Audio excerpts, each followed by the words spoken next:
চলুন ঘটনা শুরু করব। আজকের এই এপিসোডের প্রথম যে ঘটনাটি আপনাদের সাথে শেয়ার করব, এই ঘটনাটি আমাদেরকে যিনি পাঠিয়েছেন তার নাম আশিক এলাহি সাব্বির। ওনার বাড়ি নাটোর জেলার লালপুর উপজেলার রামানন্দপুর গ্রামে। উনি যে ঘটনাটি আমাদেরকে পাঠিয়েছেন, এই ঘটনাটি মূলত ঘটেছিল এই লালপুর উপজেলার দূরদরিয়া ইউনিয়নের বীর মুক্তিযোদ্ধা আজাদ মিয়ার পরিবারের সাথে। ঘটনাটি এই সাব্বির ভাই বীর মুক্তিযোদ্ধা আজাদ মিয়ার পরিবারের কাছ থেকেই শুনেছিলেন। এটি ওই গ্রামের একটি প্রচলিত ঘটনা। ঘটনাটি ঘটেছিল 1985 থেকে 1990 সালের মধ্যে। এই বীর মুক্তিযোদ্ধা আজাদ মিয়ার ছিল একটি বড় পরিবার। তার 5 মেয়ে এবং 3 ছেলে। জমিজমা মোটামুটি ছিল, খুব বেশিও না কমও না। তো আজাদ মিয়া এই জমিজমা চাষাবাদ করেই চলতেন। যেহেতু বড় পরিবার, কষ্ট তো হতোই। আর ওনার যেই ছেলেমেয়েরা ছিল, এদের মধ্যে সবচেয়ে বড় যে সন্তান, তার নাম হচ্ছে মোহাম্মদ আব্দুল লতিফ মিয়া। তার সাথে ঘটনাটি ঘটেছিল। তো এই যে আব্দুল লতিফ মিয়া, সে যেহেতু পরিবারের বড় সন্তান, বাবা একার কতটুকু কাজ করবে, তার তো অনেক কষ্ট হয়ে যায় এত বড় পরিবারের ভরণ পোষণ করতে। এই জন্য আব্দুল লতিফ মিয়া সে মোটামুটি যখন বোঝা শিখেছে, যখন কাজ করার মতো তার বয়স হয়েছে, তখন থেকেই তার বাবার সাথে কাজে যুক্ত হয়ে গেছে। তো এই যে আব্দুল লতিফ মিয়া, এই ছেলেটা বেশ কর্মঠ ছিল। সে বাবার সাথে কৃষিকাজে সহায়তার পাশাপাশি বাজারে একটা দোকানে কাপড় সেলাইয়ের কাজ শিখত। অনেক সময় আমরা দেখি না যে যেই দোকানগুলোতে কাপড় বিক্রি হয়, এই কাপড় বিক্রির দোকানের পাশে কিন্তু একজন সেলাই মেশিন নিয়ে বসে থাকে, কাপড় সেলাই করতে হয় বা এই টাইপের কিন্তু কিছু কাজ কিন্তু হয়ে থাকে সেখানে। তো এরকম একজনের কাছে উনি বসে বসে কাজ শিখছিলেন। টুকিটাকি সেলাই উনি করা শুরু করেছেন। একটা পর্যায়ে তার কাজ শেখা হয়ে যায়। মোটামুটি বছরখানেকের মধ্যে কাজটা এই লতিফ মিয়া আয়ত্তে নিয়ে এসেছিলেন। এরপর উনি পুরনো একটি সেলাই মেশিন কিনে নিজের বাড়িতেই গ্রামের মানুষদের কাপড় চোপড় সেলাই করতেন। পাশাপাশি কৃষিকাজ তো আছেই। তবে অভাব অনটনের শেষ ছিল না। আগে কিন্তু জমিজমা যার যত বেশি, এই জমিজমাগুলো দেখাশোনা করতে তার পেরেশানিও তত বেশি ছিল। আর জমিজমা বেশি থাকলেই যে অনেক ফসল পেত তা কিন্তু না। বিশেষ করে গ্রাম অঞ্চলে ওই 1985 থেকে 90 সালের মধ্যে যেই সময়টা, তখনও কিন্তু গরু দিয়ে হাল চাষ করা হতো। ট্রাক্টরগুলো কিন্তু তখনও ব্যাপকভাবে পৌঁছায়নি, যার কারণে তার যতটুকু জমি ছিল, এই জমিগুলো থেকে খুব বেশি ফসল এই বীর মুক্তিযোদ্ধা আজাদ মিয়া ফলাতে পারতেন না। এটা একটা বড় সমস্যা ছিল। আর ওই বিদ্যুৎবিহীন ওই সময়ের ওই গ্রামে তখন সন্ধ্যার পরেই কিন্তু নেমে আসতো এক ধরনের নিস্তব্ধতা, যেটা ওই সময়ের বাস্তবতায় যারা ফিল করতে পারবেন তারা বুঝতে পারবেন। এখনকার বাস্তবতায় এটা ফিল করাটা বেশ কঠিনই হয়ে যায়। এখন অনেকে বিশ্বাসই করতে চায় না সন্ধ্যার পরে মানুষ ঘুমিয়ে যেতে পারে, কিন্তু ওই সময়ের বাস্তবতায় এটা ছিল নিত্য নৈমিত্তিক ব্যাপার। তো ঘটনা যখন ঘটে, সময়টা গ্রীষ্মকালের প্রচণ্ড এক গরমের সিজন। গ্রীষ্মকালে কিন্তু মাঝে মাঝে এমন গরম পড়ে, টানা গরম পড়তে থাকে, অবস্থা খারাপ হয়ে যায়। আবার যখন বৃষ্টি হয় তখন পরিবেশটা একটু ঠান্ডা হয়ে যায়। এই যে লতিফ মিয়া, সে ঘরে শুয়ে আছে। গ্রামে তো আর বিদ্যুৎ নাই যে বৈদ্যুতিক পাখা চলবে, বাতাস লাগবে। সে হাতে একটা হাত পাখা নিয়ে, একটা মাদুর আর বালিশ নিয়ে চলে যায়। তাদের বাড়ির পাশে একটা বাগান রয়েছে, সেখানে বেশ কয়েকটা লিচু গাছ ছিল, আম গাছ ছিল। তো এই লিচু গাছের নিচে সে চলে যায়। চিন্তা করলো যে ওখানে যে ঝিরিঝিরি বাতাস হবে, ওইটার নিচে একটু ঘুমাই। ঘরে একদমই ঘেমে একাকার হয়ে যাচ্ছে, বুক পিঠ ঘেমে একদম একাকার, কোনোভাবেই ঘুমানো যাচ্ছে না। তো লতিফ মিয়া যে আগে কখনো এরকমভাবে যায় ঘুমায় নেই তা কিন্তু না, গরম পড়লে সে চলে যেত। তবে অসহনীয় গরম না পড়লে সে সাধারণত যেত না। রাতের বেলা একা একা লিচু গাছের নিচে ঘুমানো, এটা তো ভয়েরই ব্যাপার বলতে হবে। কিন্তু লতিফ মিয়ার মধ্যে ভয় ডর কিছুটা কমই ছিল তার বয়সী অন্যান্য ছেলেপেলেদের থেকে। তো লতিফ মিয়া তো চলে গেছে, প্রচণ্ড গরম যেহেতু ওই রাত্রে পড়েছে। তো শুয়ে আছে, আধো ঘুম আধো জাগ্রত অবস্থা, হাত পাখা দিয়ে বাতাস করছে, কারণ তখন এত গরম পড়েছে। সে চিন্তা করলো যে লিচু গাছের নিচে আসলাম একটু বাতাস খাবার জন্য, এখানেও গাছের পাতাগুলো মনে হচ্ছে নড়ছে না, মানে বাতাসই নেই। হয় না এরকম অনেক সময়, গাছের পাতাও নড়ে না, এরকম কিন্তু সিচুয়েশন থাকে। তো ওইরকম একটা সিচুয়েশন ছিল। হঠাৎ করে মনে হলো যে কেউ একজন আলো নিয়ে চলে এসেছে এই লিচু গাছের এই দিকটাতে। কিন্তু আলো নিয়ে যে চলে এসেছে, হঠাৎ করে তার কাছে মনেও হয় যে এই আলোটা তো উপর দিক থেকে আসছে, সাইড থেকে তো না। মানুষ যদি আলো নিয়ে চলে আসে তাহলে তো সাইড থেকে আসবে, কিন্তু উপর থেকে আলো আসছে কেন? চাঁদের আলো তো এরকম হওয়ার কথা না। তখন সে উঠে দেখার চেষ্টা করে যে ঘটনাটা কি, আলো আসে কোত্থেকে। সে যখন এই আলোর উৎস খোঁজার জন্য চেষ্টা করেছে, বেশিক্ষণ চেষ্টা করতে হয় না, কয়েক সেকেন্ডের মধ্যেই বুঝতে পায় ঘটনাটা কি।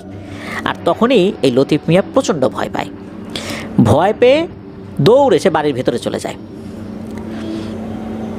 ঘটনাটা যে কী ঘটছে অ্যাকচুয়ালি কি, ও কিন্তু প্রথম দিকে বোঝে নাই, শুধু দেখেছে একটা আলো, এটা দেখেই সে দৌড়ে চলে গেছে। বাড়ির কাউকে তো কিছু বলে নাই ওই সময়।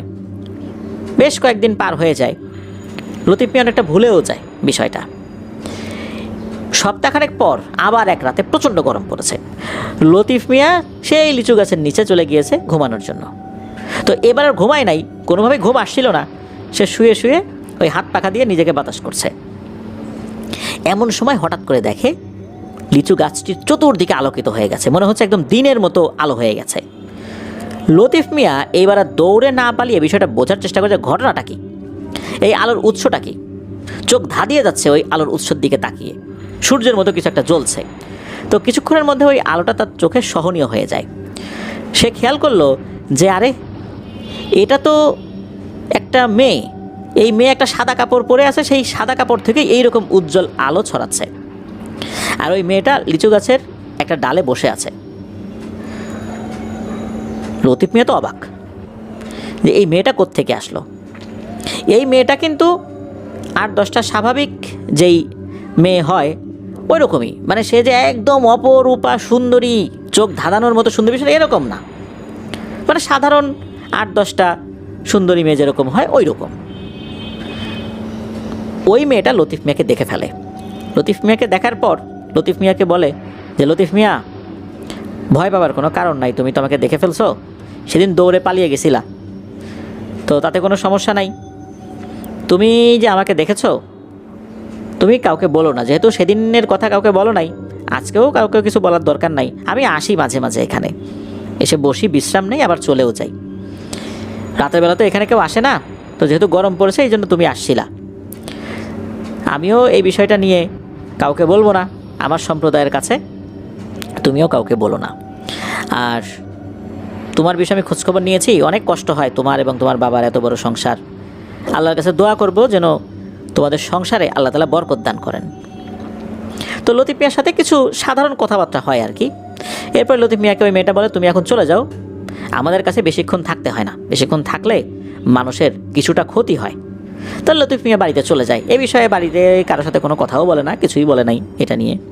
তো দেখা গেল যে এরপর থেকে আল্লাহর রহমতে আয় রোজগারে বরকত হলো, তাদের ফসলেও ভালো বরকত হলো আল্লাহর রহমতে। আস্তে আস্তে পরিবারের যেই তীব্র অভাব অনটন এটা কমে আসলো, একটা মধ্যম পর্যায়ে চলে আসে। তো লতিফ মিয়া যে সবসময় ওই গাছের নিচে যেত বিষয়টা এরকম না, মাঝে মাঝে যেত যখন গরম পড়ে, মানে ওই পরীটাকে দেখার জন্য সে শখ করে যে ওইখানে যায় বিষয়টা এরকম না। আর যখন যায় তখন তার সাথে দেখা হয়, সাধারণ কিছু কথাবার্তা হয় অল্প সময়, এরপর লতিফ মিয়া চলে আসে। তো এরকমই এর মধ্যে হয় কি, এক রাত্রে ওই গ্রামেরই একটা দুষ্টু লোক যার নাম হচ্ছে খলিল বিহারী, তাকে সবাই খলিল বিহারী নামেই চেনে। তো এই লোকটা হয়তো বা কোনো একটা কারণে ওই দিক দিয়ে আসছিল। যেই রাত্রে এই পরীটার সাথে লতিফ মিয়া কথা বলছিল। এই খলিল বিহারী উনি নিজেও কিন্তু একজন কৃষক, আর কবিরাজিও করে। সে কবিরাজ হিসাবে নাকি তার বেশ কুখ্যাতি ছিল, সুখ্যাতি বলবো না, কুখ্যাতি ছিল, কারণ সে কালো জাদুটাই বেশি করত। তো লতিফ মিয়াকে দেখে যে কোনো কিছুর সাথে বিড়বিড় করে কথা বলছে, আর ওই দিকটা আলোকিত হয়ে আছে। যখনই এরকম আলোকিত হওয়া সে দূর থেকে দেখেছে, সে কিন্তু ওই পরীটাকে দেখে নাই, শুধু আলোকিত হওয়া দেখেছে। তাতেই কিন্তু এই দুষ্টু কবিরাজ বুঝে গেছে ঘটনাটা কি। সে ওই দিকটাতে এগিয়ে আসা যখন শুরু করেছে, তখন ওই পরীটা নাকি লতিফ মিয়াকে বলে, যে লতিফ তুমি তাড়াতাড়ি বাসায় যাও, আমি চলে যাচ্ছি।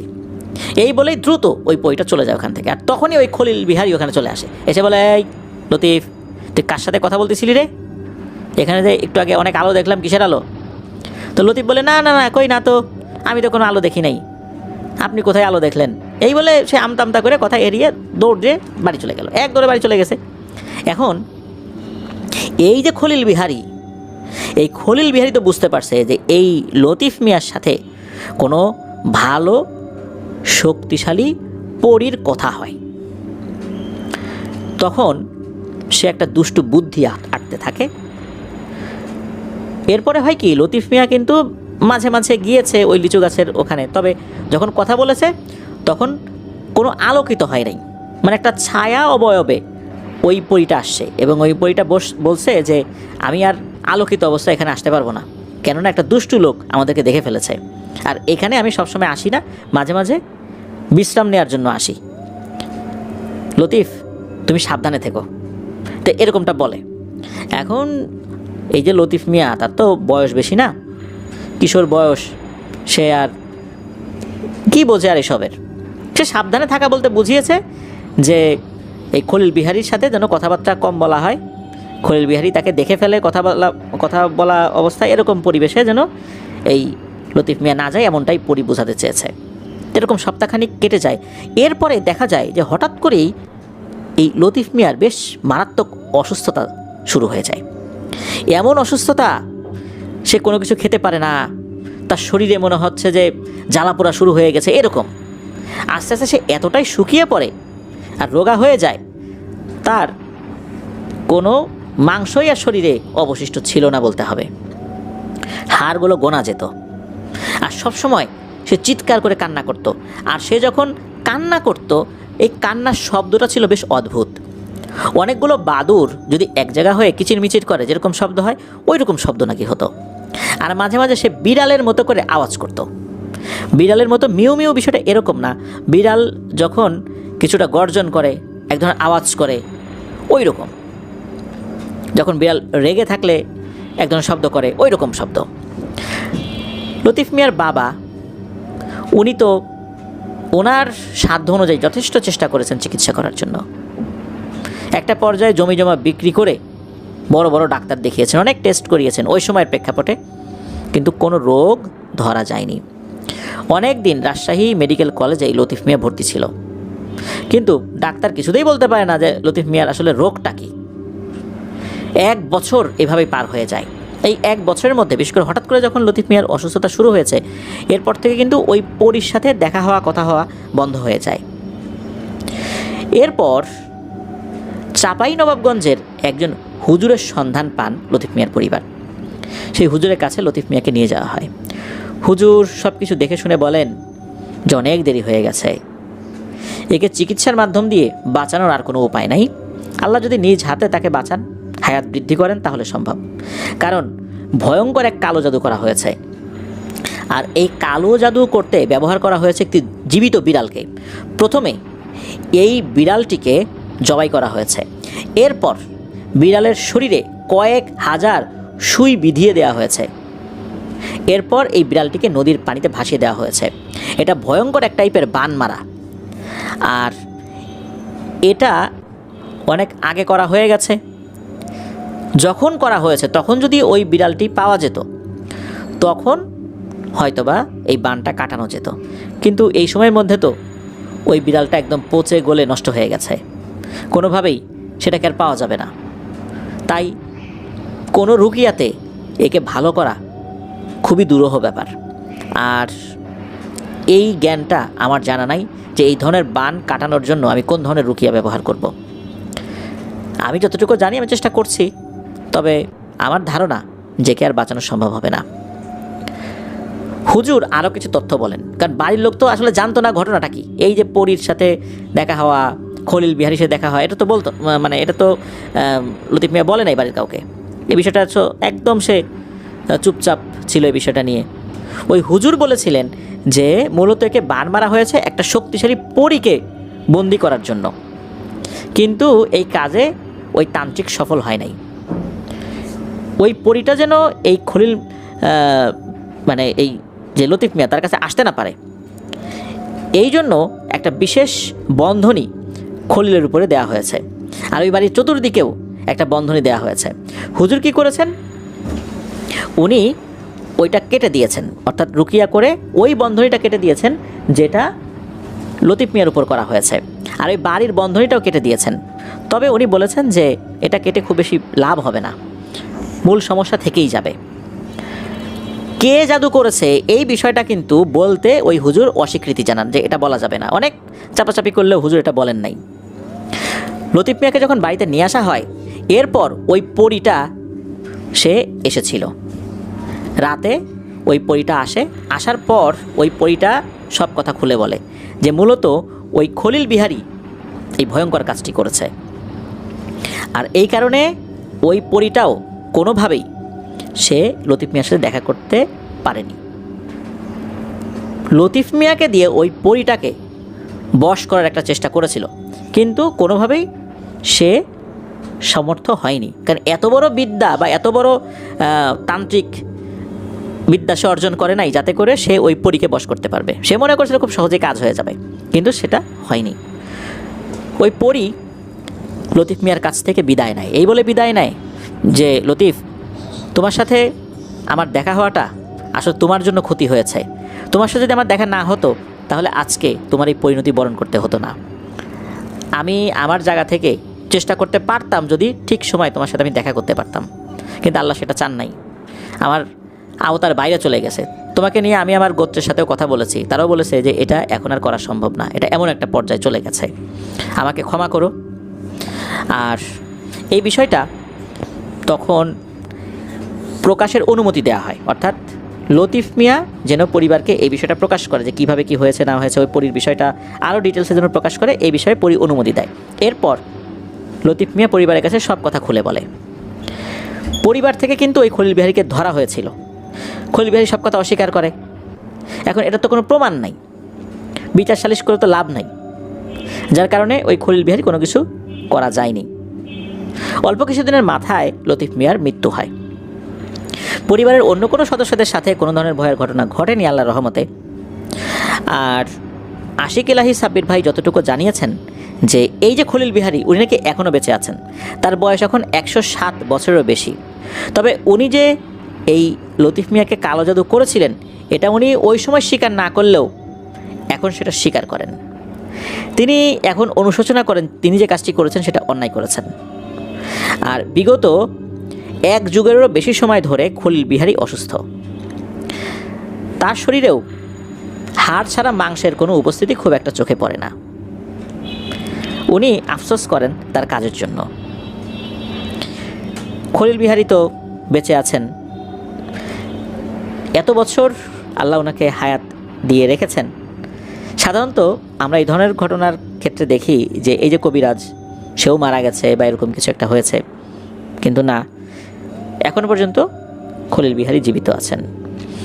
আর লতিফ মিয়ার মা বাবা তারা জীবিত না থাকলেও তার ভাই বোনেরা এখনও জীবিত আছেন। এটাই ছিল ঘটনা। ধন্যবাদ জানাচ্ছি আশিক এলাহি সাব্বির ভাইকে আপনার পাঠানো ঘটনার জন্য। প্রিয় লিসেনার্স, আশা করছি ঘটনাটি আপনাদের ভালো লেগেছে, এটা বলতে পারছি না, তবে শিক্ষণীয় একটি ব্যাপার বলে আপনাদের কাছে মনে হয়েছে।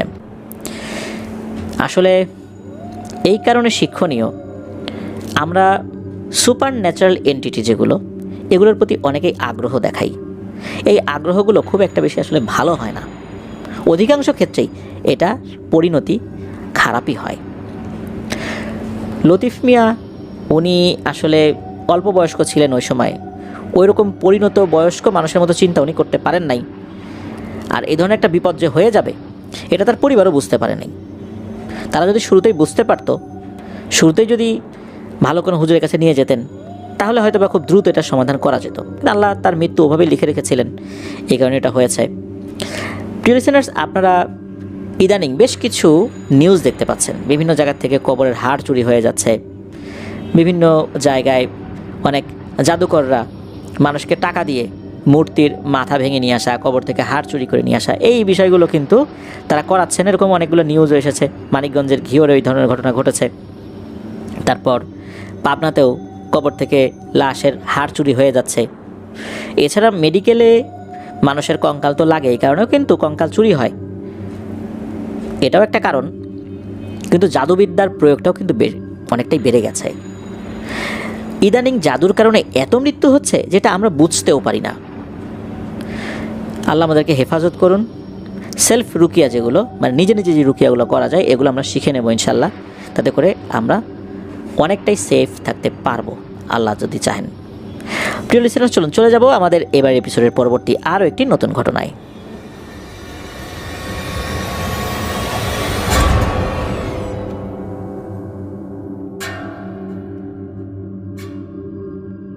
প্রিয় লিসেনার্স, বাংলাদেশে নদীমাতৃক যে জেলাগুলো রয়েছে সেই জেলাগুলোর মধ্যে অন্যতম বরিশাল, ঝালকাঠি, ভোলা, পিরোজপুর, পটুয়াখালী, এগুলোই তো। এখন না হয় যোগাযোগ ব্যবস্থার অনেক উন্নতি হয়েছে, কিন্তু আজ থেকে প্রায় 100 বছর আগে ওই এলাকাগুলোর মানুষের যোগাযোগ ব্যবস্থা কেমন ছিল আপনারা একবার ভাবুন। মানুষের জীবনযাত্রা কতটা কঠিন ছিল। মানুষ অসুস্থ হয়ে গেলে হসপিটালে আনা নেওয়া করাটা কতটা কঠিন ছিল। কত মানুষ কোনো ধরনের চিকিৎসা না পেয়েই পৃথিবীর মায়া ত্যাগ করে চলে গেছে। এখন তো অনেক উন্নত হয়েছে, তবুও কিন্তু ওই সমস্ত এলাকাগুলোর মধ্যে নৌকা বহুল প্রচলিত একটি যোগাযোগের মাধ্যম। এখনও কিন্তু বেশ কিছু উপজেলা রয়েছে যেখানে নদীপথেই যাতায়াত করতে হয়। আজ থেকে প্রায় 100 বছর আগে ওই এরিয়াগুলোতে কীরকম ঝোপ জঙ্গল ছিল চিন্তা করুন একবার। সেখানে অনেক ভয়ঙ্কর ঘটনা কিন্তু রয়েছে। আমরা বেশ কিছু ঘটনা ইতোমধ্যে পেয়েছি, আর এখন যে ঘটনাটি আপনাদের সাথে শেয়ার করব, এই রিলেটেড ঘটনা পূর্বে যারা শুনেছেন তাদের কাছে এই ঘটনাটি একটা ভিন্ন মাত্রা পাবে, আর যারা পূর্বে কখনো শোনেননি তাদের কাছে ভয়ঙ্কর রোমহর্ষক বলে মনে হবে। এই ঘটনাটি আমাদেরকে যিনি পাঠিয়েছেন তার নাম মোহাম্মদ সাব্বির ফকির। ওনার বাড়ি বরিশাল জেলার আগলঝাড়া উপজেলার বাকাল ইউনিয়নের বাকাল গ্রামে। উনি লেখাপড়া করছেন ফরিদপুর ইঞ্জিনিয়ারিং কলেজে, বিএসসি ইন সিভিল ইঞ্জিনিয়ারিংয়ের 3য় বর্ষে। ঘটনাটি উনি পেয়েছেন ওনার ছোটোবেলার বন্ধু গোলাম রাব্বি ফকির ভাইয়ের কাছ থেকে। এই গোলাম রাব্বি ফকির ভাই কিন্তু মাছ ধরায় দুর্দান্ত পারদর্শী। মাছ ধরা রিলেটেড আমাদের একটি ঘটনা, যেটা প্রায় 2 বছর আগে আমরা প্রচার করেছিলাম, অশরীরীর প্রতিশোধ শিরোনামে। এই ঘটনাটি যখন গোলাম রাব্বি ফকির ভাইকে সাব্বির ফকির ভাই শোনান, তখন এই গোলাম রাব্বি ফকির ভাই আমাদের চ্যানেলের একজন নিয়মিত লিসেনার হয়ে যান, আর উনি মূলত এই ঘটনাটি প্রচারের জন্য দিয়েছেন সাব্বির ফকির ভাইয়ের কাছে। এই যেই গোলাম রাব্বি ফকির ভাই, ওনাদের বাড়িটা ফকির বাড়ি নামে পরিচিত। ওনাদের বাড়ির পাশেই আরেকটা বাড়ি রয়েছে যেটা পুরান বাড়ি নামে পরিচিত ওই এলাকায়। তো ওখানে ওনার বাবার দাদা যিনি আর কি, তিনি বসবাস করতেন, যার নাম হচ্ছে হোসেন ফকির। তো আমরা এই হোসেন ফকিরকে দাদা বলেই সম্বোধন করব, হোসেন দাদা বলে। তো ওই সময় তো ওনারা ওই বাড়িতে থাকতেন, এখন তো আর থাকেন না। তো এই হোসেন দাদার একদিন বরিশাল আদালতে একটা হাজিরার ডেট ছিল। তো এটা কি জমিজমা সংক্রান্ত হাজিরার মামলা নাকি অন্য কোনো মামলা, এটা অবশ্য জানা যায়নি। তো ওই সময়ে যে আগলঝাড়া উপজেলা, এই উপজেলায় আরও একজনের হাজিরার ডেট পড়ে যায়, যিনি আবার এই হোসেন দাদার পূর্ব পরিচিত ছিলেন। তো আগে থেকেই বলা ছিল যে কীভাবে ওনারা যাবেন আর কি, একসাথে যাবেন একসাথে আসবেন, কারণ যাতায়াত ব্যবস্থা কিন্তু খুবই খারাপ ছিল, খুবই নাজুক অবস্থা। সে আজানের আগে রওনা দিতে হবে। তো আগলঝাড়া থেকে গৌর নদী উপজেলাতে আসতে হবে। ওই সময় তো আসলে ওই আগলঝাড়া উপজেলা এগুলো ছিল না। বর্তমান যে গৌরনদী উপজেলা, এই বর্তমান আগলঝাড়া উপজেলাটা গৌরনদী উপজেলার একটা অংশ ছিল বলে জানিয়েছেন সাব্বির ফকির ভাই। তো বরিশালে যাবার জন্য প্রথমে আগে ওনাদের এই বাকাল গ্রাম থেকে হেঁটে গৌর নদীতে যেতে হবে, যা প্রায় 10 থেকে 12 কিলোমিটার পথ। এই পথে কোনো ধরনের কোনো যানবাহন পাওয়া যায় না, পুরোটাই পায়ে হেঁটে যেতে হবে। সেখান থেকে নৌকায় করে বরিশালে যেতে হবে, যা প্রায় 35 থেকে 40 কিলোমিটার। গৌর নদীতে গয়না নৌকা নামে এক প্রকার নৌকা পাওয়া যেত, ওই নৌকায় করেই বরিশালে যেতে হতো। আর গয়না নৌকার কারণেই ওই জায়গাটার নাম হয়ে গেছে গয়নাঘাটা, যেটা এখনও রয়েছে।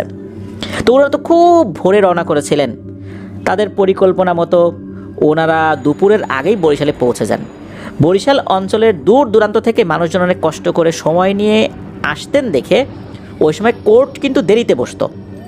দুপুরের দিকে বসতো, কারণ অনেক মানুষ আসবে, সকাল সকাল বসলে তো অনেক মানুষ হাজিরা মিস করবে।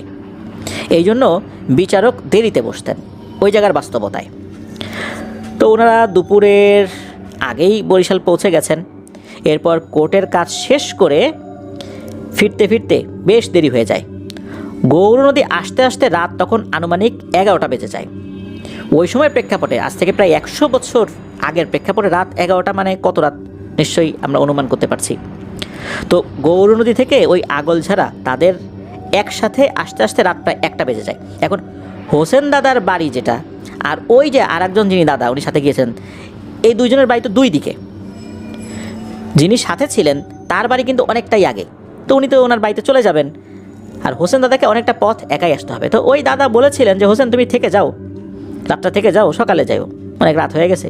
তো হোসেন দাদা নাকি বলেছিলেন যে না, সকালে জমিতে কাজ আছে, বাড়িতে যেতেই হবে রাতের বেলা। তো ওই দাদা হোসেন দাদাকে বিদায় দেন, হোসেন দাদা একাই বাড়ির দিকে রওনা করেছেন। তো বর্তমানে আগলঝাড়া থেকে বাকালের যে রাস্তা, তখন সেই রাস্তা ছিল না, তখন রাস্তার দুপাশে ঘন বাগান, পুরনো মন্দির এটা ছিল, যে মন্দিরটা নাকি এখনও আছে। তো ওই বাগানের ওখানে নাকি অনেকেই ভয় পেয়েছেন। তো দাদা কিন্তু সেই কথাটা জানতেন। হাঁটতে হাঁটতে সেই বাগানের ওইখানে যখন উনি এসেছেন, তখন পেছন থেকে নাকি গম্ভীর স্বরে কেউ ডাক দেয়, এ হোসেন, এত রাতে কই যাস? তো দাদা এই ডাক শুনেই বুঝতে পেরেছেন এটা অস্বাভাবিক কিছু। তো দাদা পেছনে না তাকিয়েই উত্তর দেয়, মানে আঞ্চলিক ভাষায়, শামুক মই যাই, অর্থাৎ সামনের দিকে যাই। এটা বলে দাদা সামনের দিকে হাঁটতে থাকে। হঠাৎ করে দাদা পেছনে ঠাস করে একটা আঘাতের ব্যথা অনুভব করেন, ঠাস করে শব্দ হয়। উনি আর পেছন দিকে তাকান নাই, উনি ব্যথা তো পেয়েছেন, দৌড় দিয়েছেন বাড়ির দিকে। এক দৌড়ে উনি বাড়ি পৌঁছে যান। প্রতিমধ্যে আর কোনো ভয়ের ঘটনা ঘটে না, তবে বাড়িতে পৌঁছেই উনি চিৎকার দিয়ে সবাইকে ডাকাডাকি করেন। উনি কিন্তু জ্ঞান হারান নাই। দাদা খুব সাহসী মানুষ ছিলেন। তো দাদার মা ওনার জন্য অপেক্ষা করছেন, এত রাত হয়ে গেছে, আসছে না ছেলে। পরে তার মাকে বলছে যে মা দেখো তো পিঠে কি হয়েছে। তো তখন দাদার মা কুপির লাল আলোতে যখনই পিঠের একটা ক্ষত দেখেছেন, উনি প্রচণ্ড জোরে এক চিৎকার দিয়ে অজ্ঞান হয়ে গেছেন। অজ্ঞান হওয়ার কথা ছিল হোসেন দাদার, কিন্তু তার মাই অজ্ঞান হয়ে গেছে। তো দাদা নিজেই তার মাকে পানির ছিটা দিয়ে হুঁশ ফিরান। পরে জিজ্ঞেস করে, কি মা তুমি কি দেখলা, এত ভয় পাইলা কেন, অজ্ঞান হয়ে গেলা? তখন তার মা বলে, বাবা রে, তোরে তো চাডা পিসাসে চাডা দিছে রে। চাডা মানে ওই যে চাটা, চয়কার টয়কার চাটা, অনেক সময় আঞ্চলিক শব্দে চাডা বলা হয় আর কি, ওইরকম আর কি। এগুলো চাটা পিসাচ, ওনারা আঞ্চলিক শব্দে চাডা পিসাচ বলে আর কি। তো ওনার মা বলছেন, তোর পিঠে লম্বা লম্বি বরাবর চামড়া উঠে গেছে আর রক্ত জমাট বেঁধে গেছে, এইটা চাডা পিসাচের কাজ রে। এই চাডা পিসাচ কি জানিস? এইটার জিহবা মুখ থেকে মাটি পর্যন্ত ঝোলে, এটা খুবই ভয়ঙ্কর। আর এইটা যার শরীরে একবার জিহবা লাগায়, এর মারাত্মক ক্ষতি হয়। এখন তোর কি হবে রে বাবা? তখন হোসেন দাদা বলছে, আরে মা ভয় পায় না তো, আল্লাহ ভরসা, ঠিক হয়ে যাবে। তো এই হোসেন দাদার পরের দিন মারাত্মক জ্বর এসেছে, আর ওই যে ক্ষত, ওইখানে মারাত্মক ব্যথা ফুলে গিয়েছে। এর একদিন পরেই হোসেন দাদা কলেরায় আক্রান্ত হয়েছেন, আর এর মধ্যে ক্ষত স্থানে পচন ধরে খুবই দ্রুত সারা শরীরে ছড়িয়ে পড়ে। মানে একদিন কি 2 দিনের মধ্যে মনে হচ্ছে সমস্ত শরীরে ছড়িয়ে পড়েছে। কয়েকদিনের মারাত্মক যন্ত্রণায় দাদা মারা যান। দাদার আসলে চিকিৎসা করার মতো সময় পাওয়া যায়নি। তার শরীরে নাকি এমন খারাপ অবস্থা হয়েছিল যে তাকে গোসল করানো কষ্টকর ছিল, তার শরীরটা মুছিয়ে দেওয়া কষ্টকর ছিল। তিনি মারা যাওয়ার পর কোনোরকমভাবে দাফন কাফনের কাজ শেষ করে দ্রুত জানাজা পড়িয়ে কবর দেওয়া হয়। আর এরপর থেকে শুরু হয় ভয়ঙ্কর একটা কাহিনী। তাকে কবর দেওয়ার পর থেকেই যেই না তার কবরের পাশ দিয়ে যেত, সে নাকি চুম্বকের মতো এক ধরনের একটা আকর্ষণ অনুভব করতো। ওই আকর্ষণ ওই কবরের কাছে চলে যেত, আর যখন এই কাছে যেত হাঁটতে হাঁটতে, তখন ওই কবরের মাঝে নাকি এক ধরনের ধস্তাধস্তির শব্দ শুনতো, মনে হতো কিছু একটা নড়াচড়া করছে, ধূপধাপ শব্দ হচ্ছে, এরকম কিছু একটা। তো এ সমস্ত কথাবার্তা যখন খুব দ্রুত মানুষের মুখে মুখে ছড়িয়ে পড়ে, তখন লোকজন বুঝতে পারে এটা স্বাভাবিক কিছু না। যেহেতু এই হোসেন দাদা একটা ভুতুড়ে সমস্যার কারণে মারা গেছেন, তাই খুবই দ্রুত নাম করা একজন হুজুরকে ডাকতে হবে। তো ওই সময়ে কিন্তু বরিশাল অঞ্চলে অনেক বড় বড় আল্লাহওয়ালা সুফি দরবেশ বুজুর্গ ব্যক্তিরা ছিলেন, বড় বড় আলেম ছিলেন ওই সময়। তো এমনই একজন হুজুরকে খবর দিয়ে নিয়ে আসা হয়। তার নাম কি ছিল, তার ঠিকানা, এগুলো কিছু জানা যায়নি। তো হুজুরের সাথে আর একজন ব্যক্তি আসেন। তো উনি এসে, এটা কিন্তু দিনের বেলার কথাই বলছি, উনি সব কথা শোনেন। শোনার পর ওই যে সহকারী যিনি, যাকে উনি সাথে নিয়ে এসেছিলেন হুজুর, তাকে বাইরে রেখে উনি একটা ঘরের মধ্যে ঢোকেন অল্প সময়ের জন্য। মোটামুটি মিনিট 10 ওখানে ছিলেন।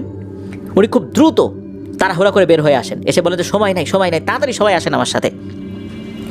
তো সবাই মিলে ওই কবরের কাছে যান। হুজুর ওই কবরের চতুর্দিকে বেশ বড় জায়গা নিয়ে একটা বৃত্ত আঁকেন। এরপর ওই পরিবারের লোকদেরকে বলেন, অর্থাৎ এই যে হোসেন দাদার পরিবারের লোকদেরকে বলেন যে এই সমস্যার সমাধান করতে হলে এখনই কবর খুঁড়তে হবে, আপনারা অনুমতি দেন। তখন পরিবারের সদস্যরা বলেন যে ঠিক আছে, আমরা অনুমতি দিলাম, আপনি কাজ শুরু করেন। তো অনুমতি পাওয়ার পর হুজুর তার সহকারীকে কবর খুঁড়তে বলেন। তো এই ঘটনা দেখার জন্য আশেপাশে অনেক লোক জড়ো হয়। হুজুর বিভিন্ন মানুষদের এরকম আগমন দেখে সবাইকে বলেছিলেন যে আপনারা এই বৃত্তের বাইরে থাকেন, আপনারা কেউ বৃত্তের ভিতরে আসেন না, যা দেখার বাইরে থেকে দেখেন, যেহেতু দিনের বেলা সবাই দেখতে পারবে। এত লোক এসেছিল যে আসলে সবাইকে যদি বলাও হতো আপনারা চলে যান, উৎসুক জনতাকে কোনোভাবেই পরিপূর্ণভাবে ওখান থেকে সরানো সম্ভব ছিল না। যার কারণে হুজুর আর ওই দিকে মনোযোগ না দিয়ে উনি ওনার কাজে মনোযোগ দিয়েছিলেন। হুজুরের সহকারী অল্প সময়ের মধ্যে কবর খুঁড়তে খুঁড়তে একটা পর্যায়ে কবরের বাঁশ বের করে ফেলেছেন। তখন হুজুর বলেন যে বাঁশ সরাও। বাঁশ যখন সরানো হয়েছে, কবরের ভেতরে ভয়ঙ্কর এক দৃশ্য দেখে হুজুরের সহকারী মারাত্মক ভয় পেয়েছেন। আর তখন ওই যে হোসেন দাদার পরিবারের কয়েকজনকে হুজুর ডেকেছেন, তারা আসার পর তো প্রচণ্ড জোরে চিৎকার চেঁচামেচি শুরু করেছে। এমন একটা ভয়ঙ্কর বিষয়, সেটা হচ্ছে তারা দেখলেন যে কবরের মধ্যে এই যে হোসেন দাদা, উনি প্রায় অর্ধগলিত অবস্থায় বসে আছেন এক পাশে, আর নিজের শরীর থেকে মাংস ছিঁড়ে ছিঁড়ে নিজেই খাচ্ছে। আর ওনার যে কাফনের কাপড়টা, এটা প্রায় খেয়েই ফেলেছে, সামান্য কয়েক ইঞ্চি বের হয়ে আছে আর কি, হয়তোবা এটাও অল্প সময়ের মধ্যে খেয়ে ফেলবে। হুজুরের দিকে লাল লাল চোখ করে রাগান্বিতভাবে তাকিয়ে আছে। তার চোখগুলো কিন্তু নষ্ট হয় নাই। মৃত্যুর পরে কিন্তু চোখ নষ্ট হয়ে যায় খুব দ্রুত, গোলে পানি হয়ে যায়, কিন্তু চোখ নষ্ট হয়নি। শরীর অন্য জায়গাগুলো অর্ধগলিত অবস্থায় হয়ে গেছে। তো এই যে দৃশ্য, এই দৃশ্য দেখার জন্য আবার অতি উৎসাহী কিছু লোক ওই বৃত্তের মধ্যে ঢুকে কবরের কাছে আসছে। এরাও তো মনে করেন যে ওইখান থেকে দৌড়াইতে দৌড়াইতে পালানো শুরু করেছে। কী একটা অবস্থা! এখন হুজুর বলছেন যে আপনারা কেউ আর বৃত্তের মধ্যে আসবেন না দয়া করে। বৃত্তের বাইরে থাকলে ইনশাল্লাহ কিছু হবে না, কিন্তু বৃত্তের ভেতরে চলে আসলে আপনারা ক্ষতিগ্রস্ত হতে পারেন। যখন এরকম কথা ছড়িয়ে গেল যে কবরের ভেতরে কী আছে, ওই যে আরও শত শত মানুষ দূর দূরান্তে দাঁড়িয়ে আছে, এনারা তো পালানো শুরু করছেন, জানলারে না জানে কী বিপদ হয়। তখন ওই বড় হুজুর তার সহকারী হুজুরকে বলেন যে দ্রুত কবরে নামো, এই যে তার মুখের ভেতর থেকে সামান্য একটু অংশ বের হয়ে আছে কাফনের কাপড়টা, এইটা বের করো। তোমার ভয় নাই, আমি দোয়া দুধ পড়ে দিচ্ছি, তোমার ইনশাল্লাহ কিছু হবে না। সহকারী হুজুর তো কোনোভাবেই কবরে নামতে সাহস পান না। কয়েকবার বলার পর হুজুর যখন বুঝলেন যে একে দিয়ে এই কাজ হবে না, হুজুর তখন আল্লাহর উপর ভরসা করে নিজেই কবরে নেমে পড়েছেন। কাফনের কাপড়টা ধরার জন্য যখন ওনার হাতটা লাশের মুখের দিকে এগিয়েছেন, তখন ঘটে এক অদ্ভুত ঘটনা। লাশটা মনে হচ্ছে 1 সেকেন্ডের জন্য ভ্যানিশ হয়ে যায়, ভ্যানিশ হয়ে কবরের আরেক পাশে চলে আসে। কবর তো উত্তর দক্ষিণ থাকে, ধরেন যে উত্তর দিক থেকে দক্ষিণ দিকে চলে আসছে। হুজুর যখন আবার দক্ষিণ দিকে যায় ধরার জন্য, লাশটা ওইখানে 1 সেকেন্ডের জন্য ভ্যানিশ হয়ে যায় আর দৃশ্যমান হয়ে যায় উত্তর দিকে। এরকম বেশ কয়েকবার চলছে। হুজুর বুঝতে পারলেন যে এইভাবে কাজ হবে না। উনি কবরের মধ্যে দাঁড়িয়েই আরও কঠিন রুকিয়া করতে শুরু করলেন। রুকিয়া করতে করতে এবারে উনি পা এগিয়ে দিয়ে পা ঠেকালেন লাশটার বুকের দিকে, আর তখন হাত এগিয়ে দিয়ে ওই কাফনের কাপড়টা টানতে শুরু করলেন। কোনোভাবে কাফনের কাপড়টা বের হতে দিচ্ছিল না ওই লাশটা, তবে হুজুর টানতে টানতে বের করে ফেললেন। উনি কাপড়টা বের করে কবরের বাইরে ছুঁড়ে ফেলে দিলেন ওই কাপড়টা। ওখানে আগে থেকেই হুজুর একটি অগ্নিকুণ্ড জ্বালিয়ে রেখেছিলেন, বেশ কিছু কাঠ এক জায়গা করে ওখানে আগুন জ্বালিয়ে রেখেছিলেন। তো হুজুর কেন আগুন জ্বালাচ্ছিলেন এটা কিন্তু শুরুতে লোকজন বুঝতে পারে নাই। যখন ওই কাপড়টা হুজুর আগুনের মধ্যে ফেলতে বললেন তার সহকারীকে, হুজুর তো কেবল কবর থেকে বাইরে ফেলেছেন, তখন সহকারী বললেন তুমি দ্রুত ওটা আগুনে ফেলো। সহকারী যখনই আগুনের মধ্যে ওটা ফেলেছে, হুজুরও কবর থেকে বাইরে বের হয়ে আসছে। তখন ঘটে আর একটা ভয়ঙ্কর ঘটনা।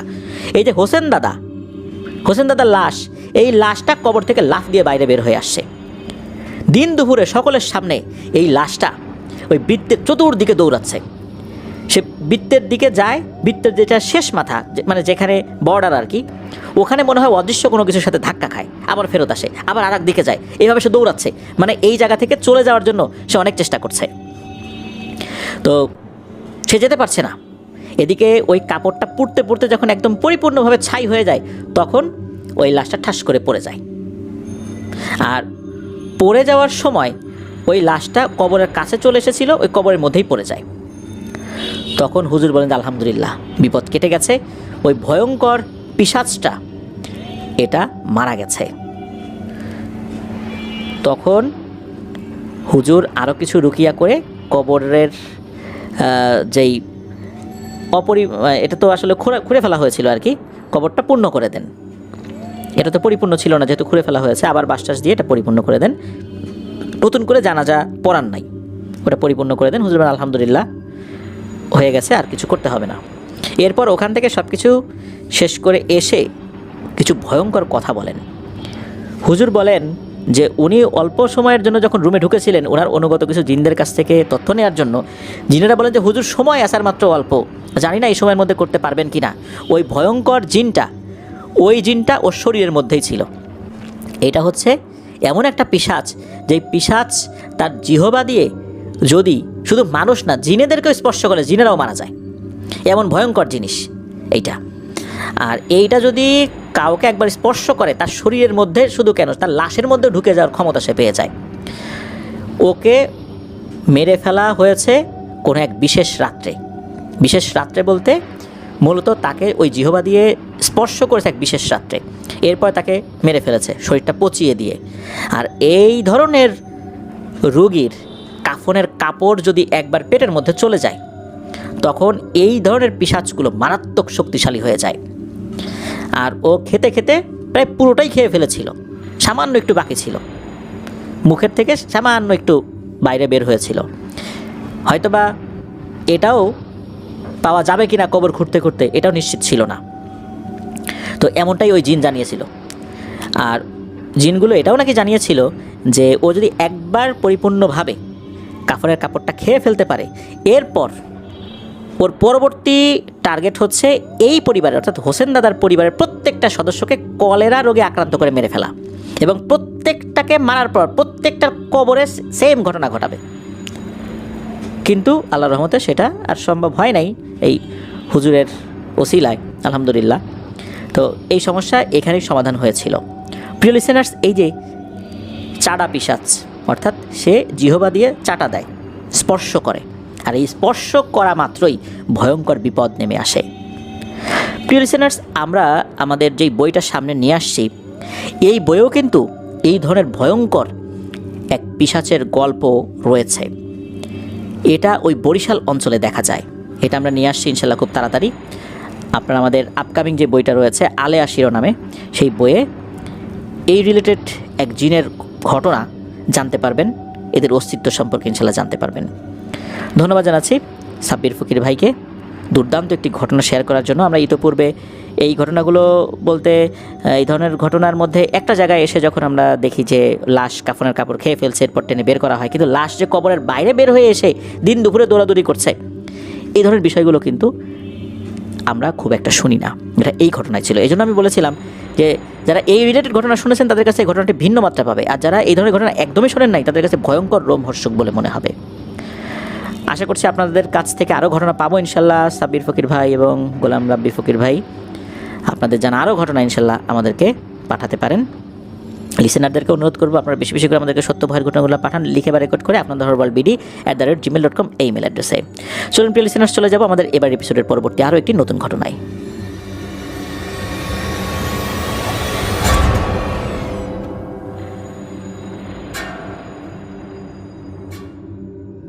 প্রিয় লিসেনার্স, এখন যে ঘটনাটি আপনাদের সাথে শেয়ার করব, এই ঘটনাটি আমাদেরকে যিনি পাঠিয়েছেন উনি একজন নৌবাহিনীর সদস্য ভাই। চাকরির সুবাদে উনি বর্তমানে খুলনায় থাকলেও ওনার মূল বাড়ি দিনাজপুর জেলার চিরিরবন্দর উপজেলার 7 নং আউলিয়াপুকুর ইউনিয়নের আরজি গলাহার গ্রামে। এই আরজি গলাহার গ্রামেরই অন্য আরেকটি মহল্লায় একজন গ্রাম সম্পর্কের চাচা থাকতেন, যার নাম মোহাম্মদ আব্দুর রহিম। মূলত এই রহিম চাচার সাথেই মূল ঘটনাটি ঘটেছিল।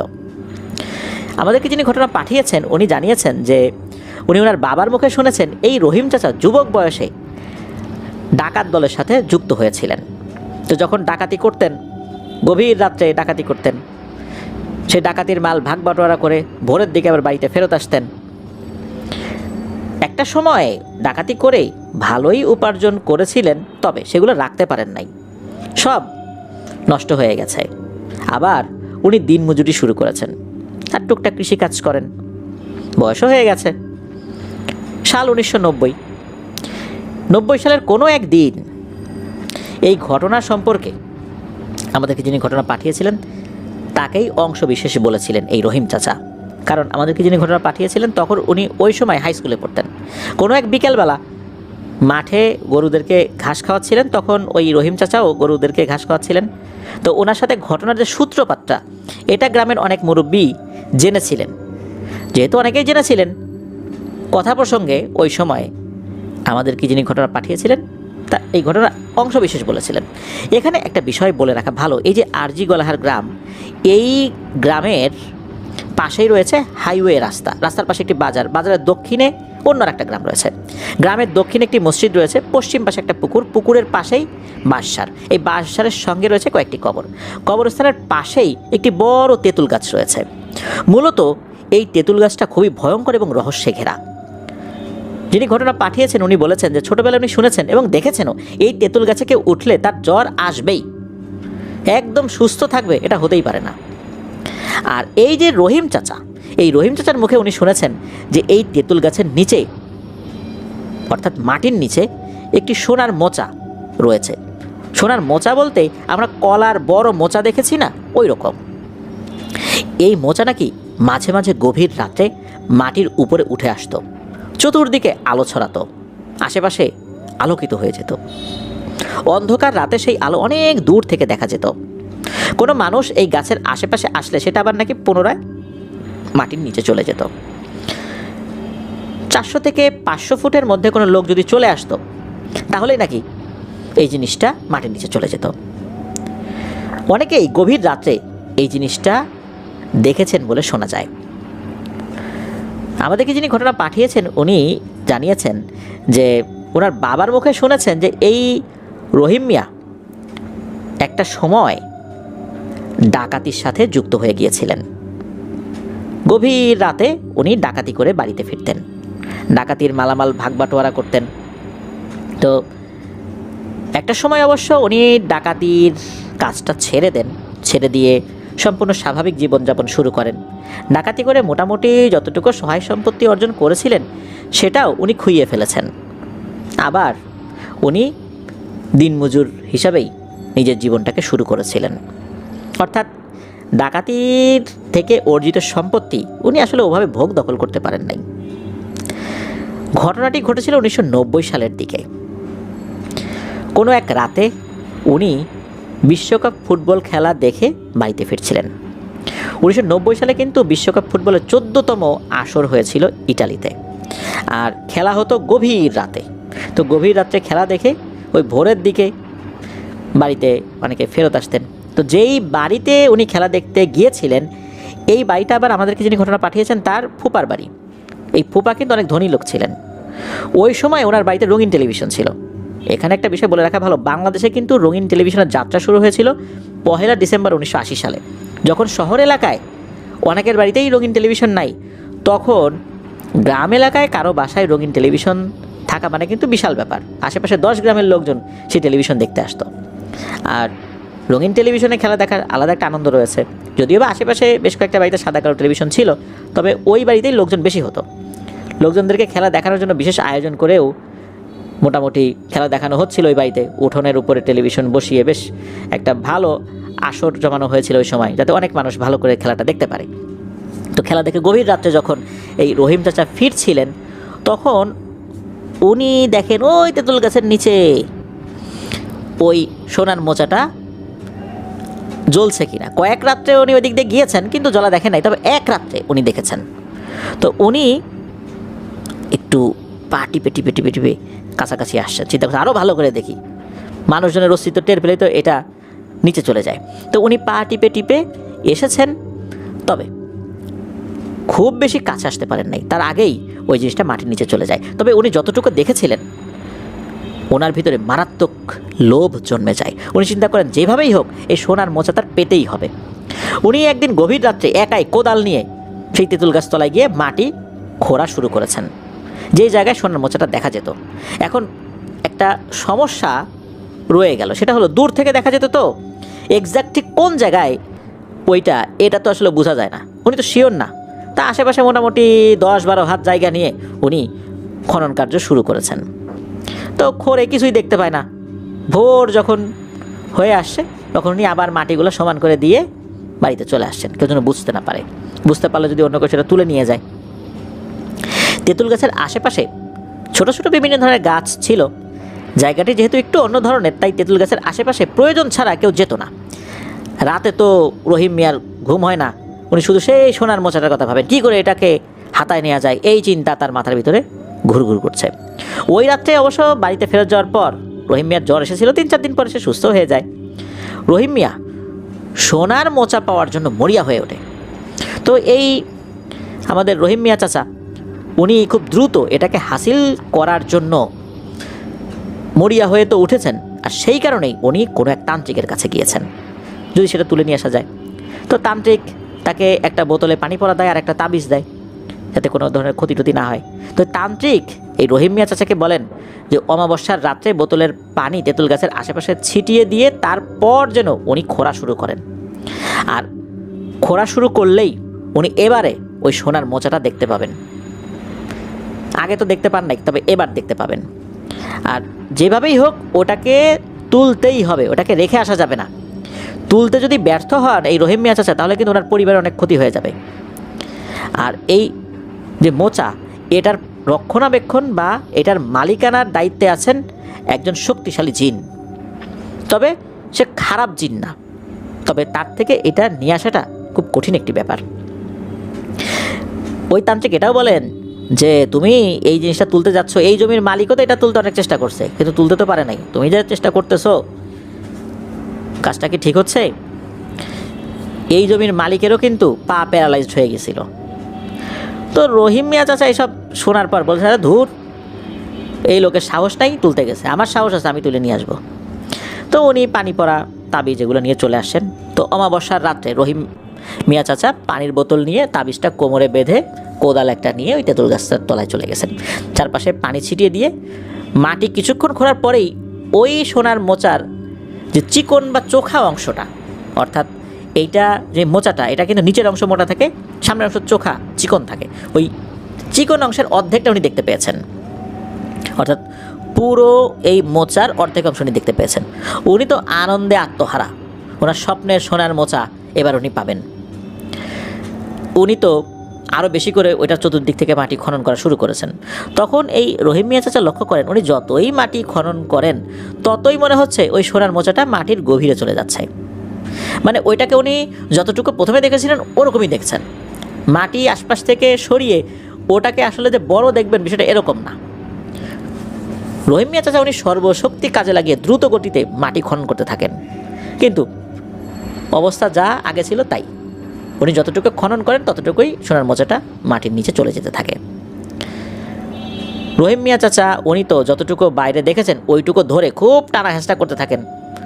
উনি চিন্তা করেছেন এটা তো খুব বেশি বড় না, আমি টেনে তুলে ফেলতে পারবো, কিন্তু কোনোভাবে উনি এক চুলও নড়াতে পারছিলেন না। মনে হচ্ছে যে কোনো একটা বিশাল জিনিস মাটির নিচে রয়েছে, এটা শুধু উপরের কিছুটা অংশ মাটির বাইরে রয়েছে। সুতরাং ওই অংশ ধরে কেউ যদি টানা হেঁচড়া করে তাহলে কি এক চুলো নড়াতে পারবে? বিষয়টা মনে হচ্ছে ওই রকম হয়ে গেছে। একটা পর্যায়ে এই রহিম মিয়া চাচা দেখেন যে সকাল হয়ে গেছে, গ্রামের লোকজন গরু ছাগল নিয়ে মাঠে যাচ্ছে ঘাস খাওয়ানোর জন্য। তখন রহিম মিয়া চাচা ভাবছেন যে আজকে তো এটা তোলা যাবে না, সকাল হয়ে গেছে, তুললেই তো অনেক এসে দেখে ফেলবে, জমির মালিকও নিজের বলে দাবি করবে। এই ভেবে রহিম মিয়া চাচা কোনো রকমে মাটি সমান করে দিয়ে বাড়ি চলে গেছেন। তো বাড়ি চলে যাওয়ার পর উনি শুয়ে পড়েছেন। বেশ কিছুক্ষণ পর আজানের ধ্বনি ওনার কানে ভেসে আসে। উনি চিন্তা করেন কী ব্যাপার, এটা কোন ওক্তের আজান দিল। উনি বের হয়ে দেখেন যে আরে এটা তো ফজর আজান দিয়েছে, চতুর্দিকে তখন অন্ধকার। উনি ভাবছেন কী ব্যাপার, আমি না সকাল হওয়া দেখে বাড়িতে আসলাম, এত পরে ফজর আজান দিল, এখন আবার অন্ধকার হয়ে গেল, ঘটনা কি? উনি বুঝতে পারেন যে উনি এক গোলক ধাঁধায় পড়ে গিয়েছিলেন। আসলে মাত্রই আজান হয়েছে এবং ভোর হচ্ছে, কি আর করা, কাজ হলো না। রহিম মিয়া চাচা আবার ঘরে গিয়ে ঘুমিয়ে পড়েছেন। ওই যে ঘুম, ওই ঘুমের মধ্যেই রহিম মিয়া চাচা স্বপ্নে একটা জিনিস দেখছেন, একটি কালো অবয়ব, তার চেহারা বোঝা যাচ্ছে না। তাকে বলছে, হ্যাঁ রে রহিম মিয়া, অন্যের সম্পদে তোর এত লোভ, লোভে পড়ে তো ডাকাতি করতি, অনেক সম্পদ তো লুট করে আনছিলি, কই সে সম্পদ কই? কিছুই তো তোর নাই, এখন তো অন্যের বাড়িতে দিনমজুর হিসাবে কাজ করিস। এইসব পাপের জিনিস কি থাকে? আরেকজনের জিনিস লুট করে আনলে সেগুলো কি থাকে? এগুলো কি ভালো জিনিস? তুই একটা লোভী লোক, তুই এই জিনিসের কদর বুঝবি? আমি তোকে এমনি এমনি দিব?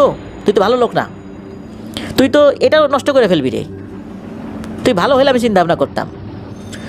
তোর এই অতি লোভ তোর সর্বনাশ করে ছাড়বে, তুই অনেক বড় ভুল করছিস, অনেক বড় বিপদ ডেকে আনছিস, দেখ তোর কি হয়। এরপর রহিম মিয়া চাচার ঘুম ভেঙে যায়।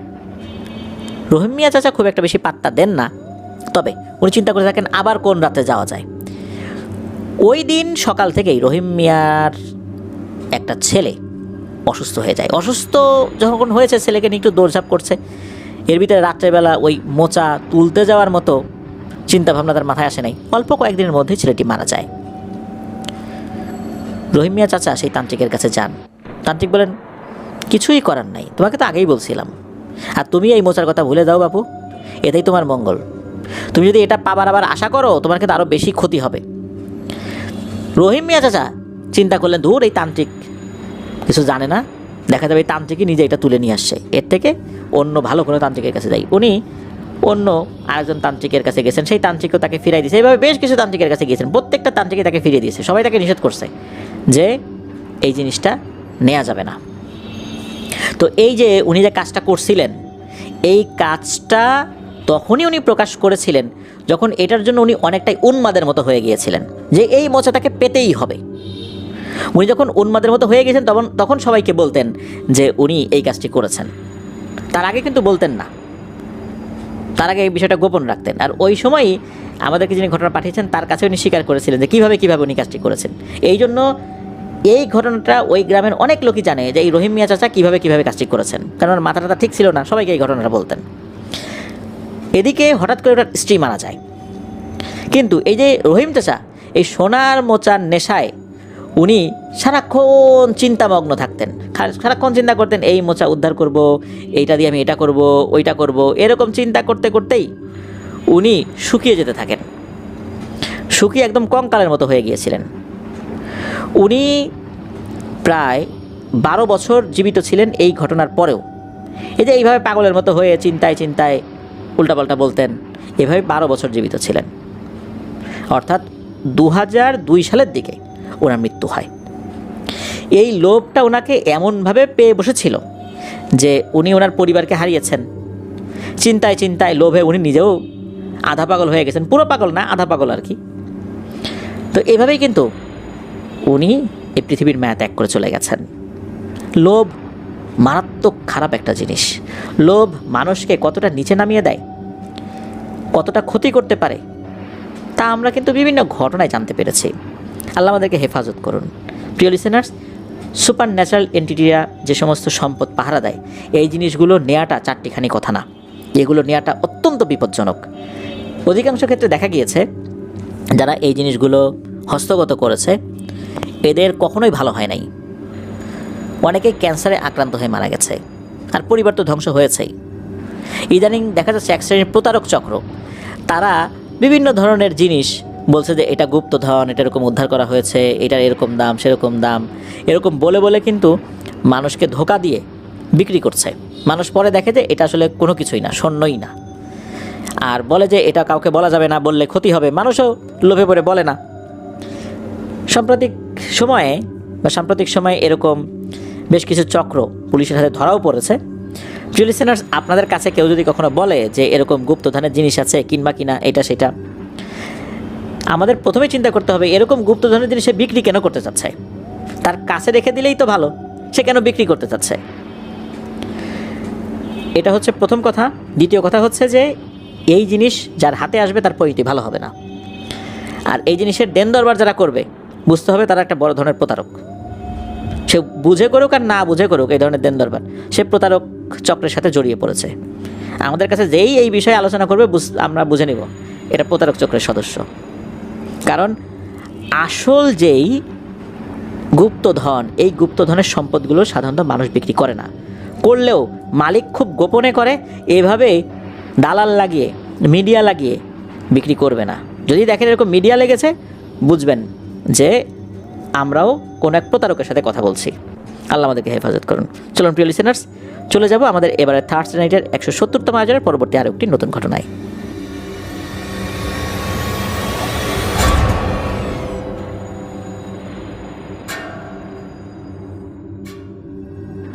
প্রিয় লিসেনার্স, এখন যে ঘটনাটি আপনাদের সাথে শেয়ার করব, আমার বিশ্বাস এই ঘটনাটি আপনারা শোনার পর এই রিলেটেড আরও কিছু ভয়ঙ্কর ঘটনার সম্পর্কে বুঝতে পারবেন যে এগুলো কিভাবে সমাধান হয়েছিল বা কেন এটা হয়েছে।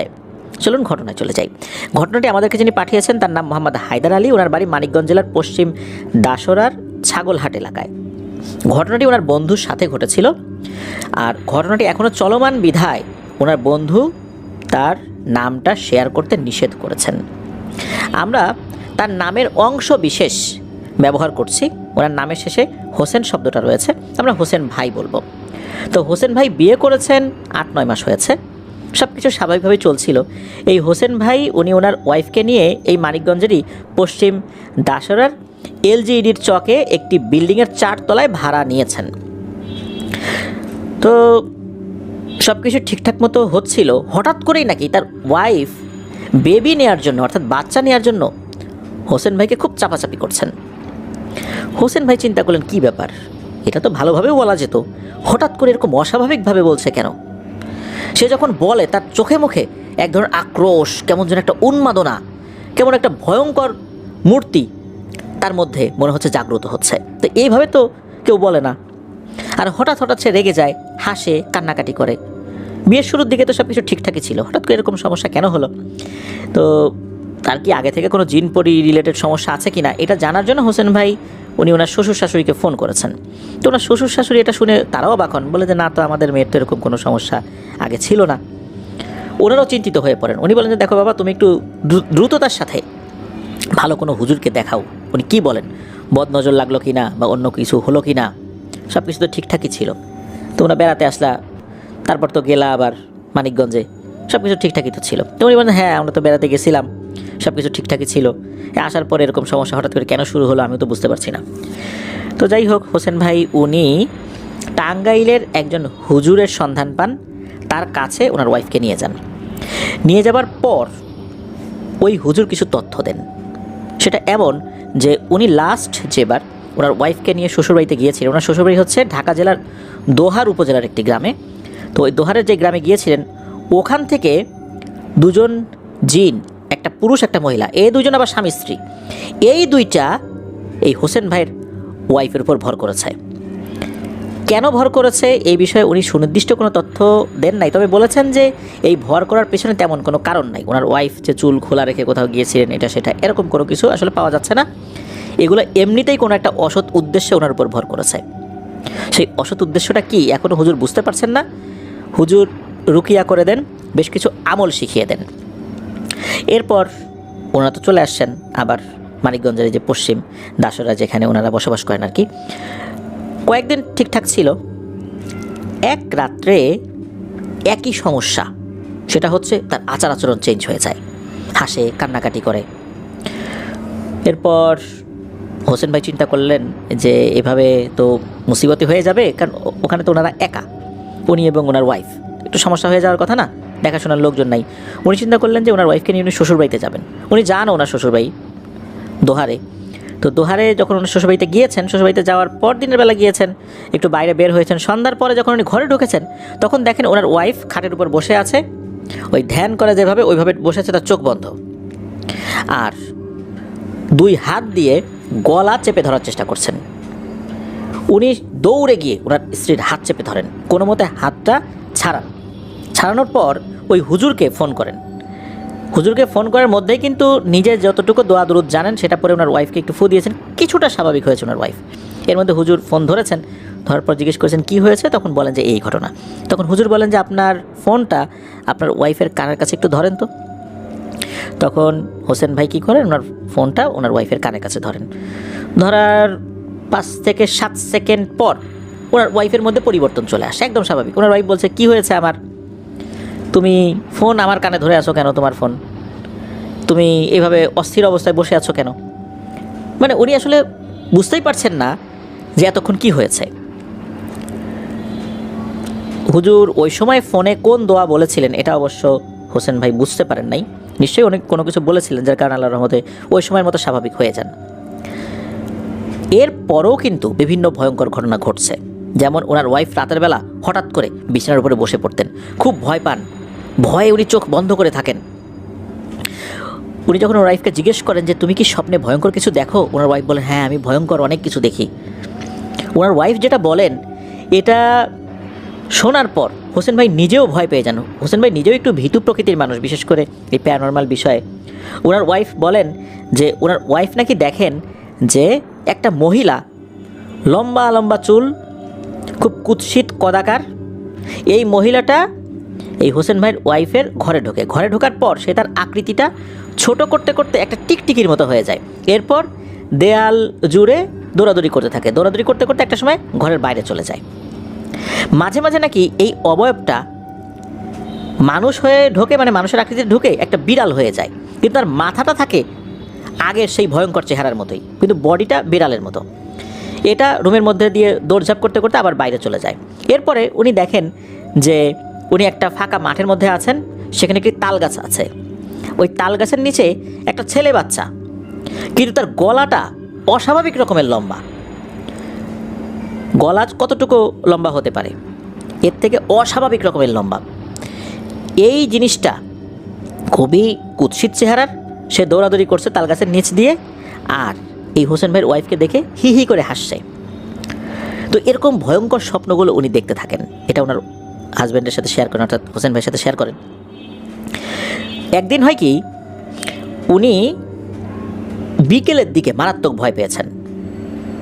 উনি বিকেলের দিকে ওয়াশরুমে গিয়েছেন। উনি যখনই ওয়াশরুমে গিয়েছেন তখনই ওনার কাছে মনে হয় যে ওনার ড্রয়িং রুমে কেউ আছে। হঠাৎ করে ওনার এরকম মনে হওয়ার কারণটা কি উনি নিজেও বলতে পারেন না, কেন ওনার কাছে এরকমটা মনে হলো। ওনার কাছে মনে হলো ড্রয়িং রুমে কেউ আছে, কেউ ড্রয়িং রুমের সোফায় বসে আছে। উনি ওয়াশরুম থেকে বের হয়েছেন আর চোখে তাকিয়েছেন, মানে সরাসরি না, উনি বুঝতে পারলেন যে ড্রয়িং রুমে আসলেই কেউ বসা এবং একটা মহিলা অবয়ব, মাথায় ঘোমটা আছে। উনি সেদিকে না তাকিয়ে, মানে আর চোখে দেখেছেন, মানে হালকা করে দেখে দ্রুত উনি ওনার রুমের দিকে দৌড় দিয়ে দরজা লক করে দিয়েছেন। যখনই এই কাজ করেছেন বাইরে ধুমধাম শব্দ, সব কিছু ভেঙে চুরে একাকার করে ফেলছে, এমন একটা অবস্থা। আর অল্প কিছু সময় পরেই ওনার রুমের দরজার উপরে ভয়ঙ্করভাবে আঘাত করছে, মনে হচ্ছে দরজা এখনই ভেঙে ফেলবে। কোনো শব্দ করছে না, বাট দরজার উপর ক্রমাগত আঘাত করে যাচ্ছে। দরজার নিচে আবার কিছুটা ফাঁকা ছিল।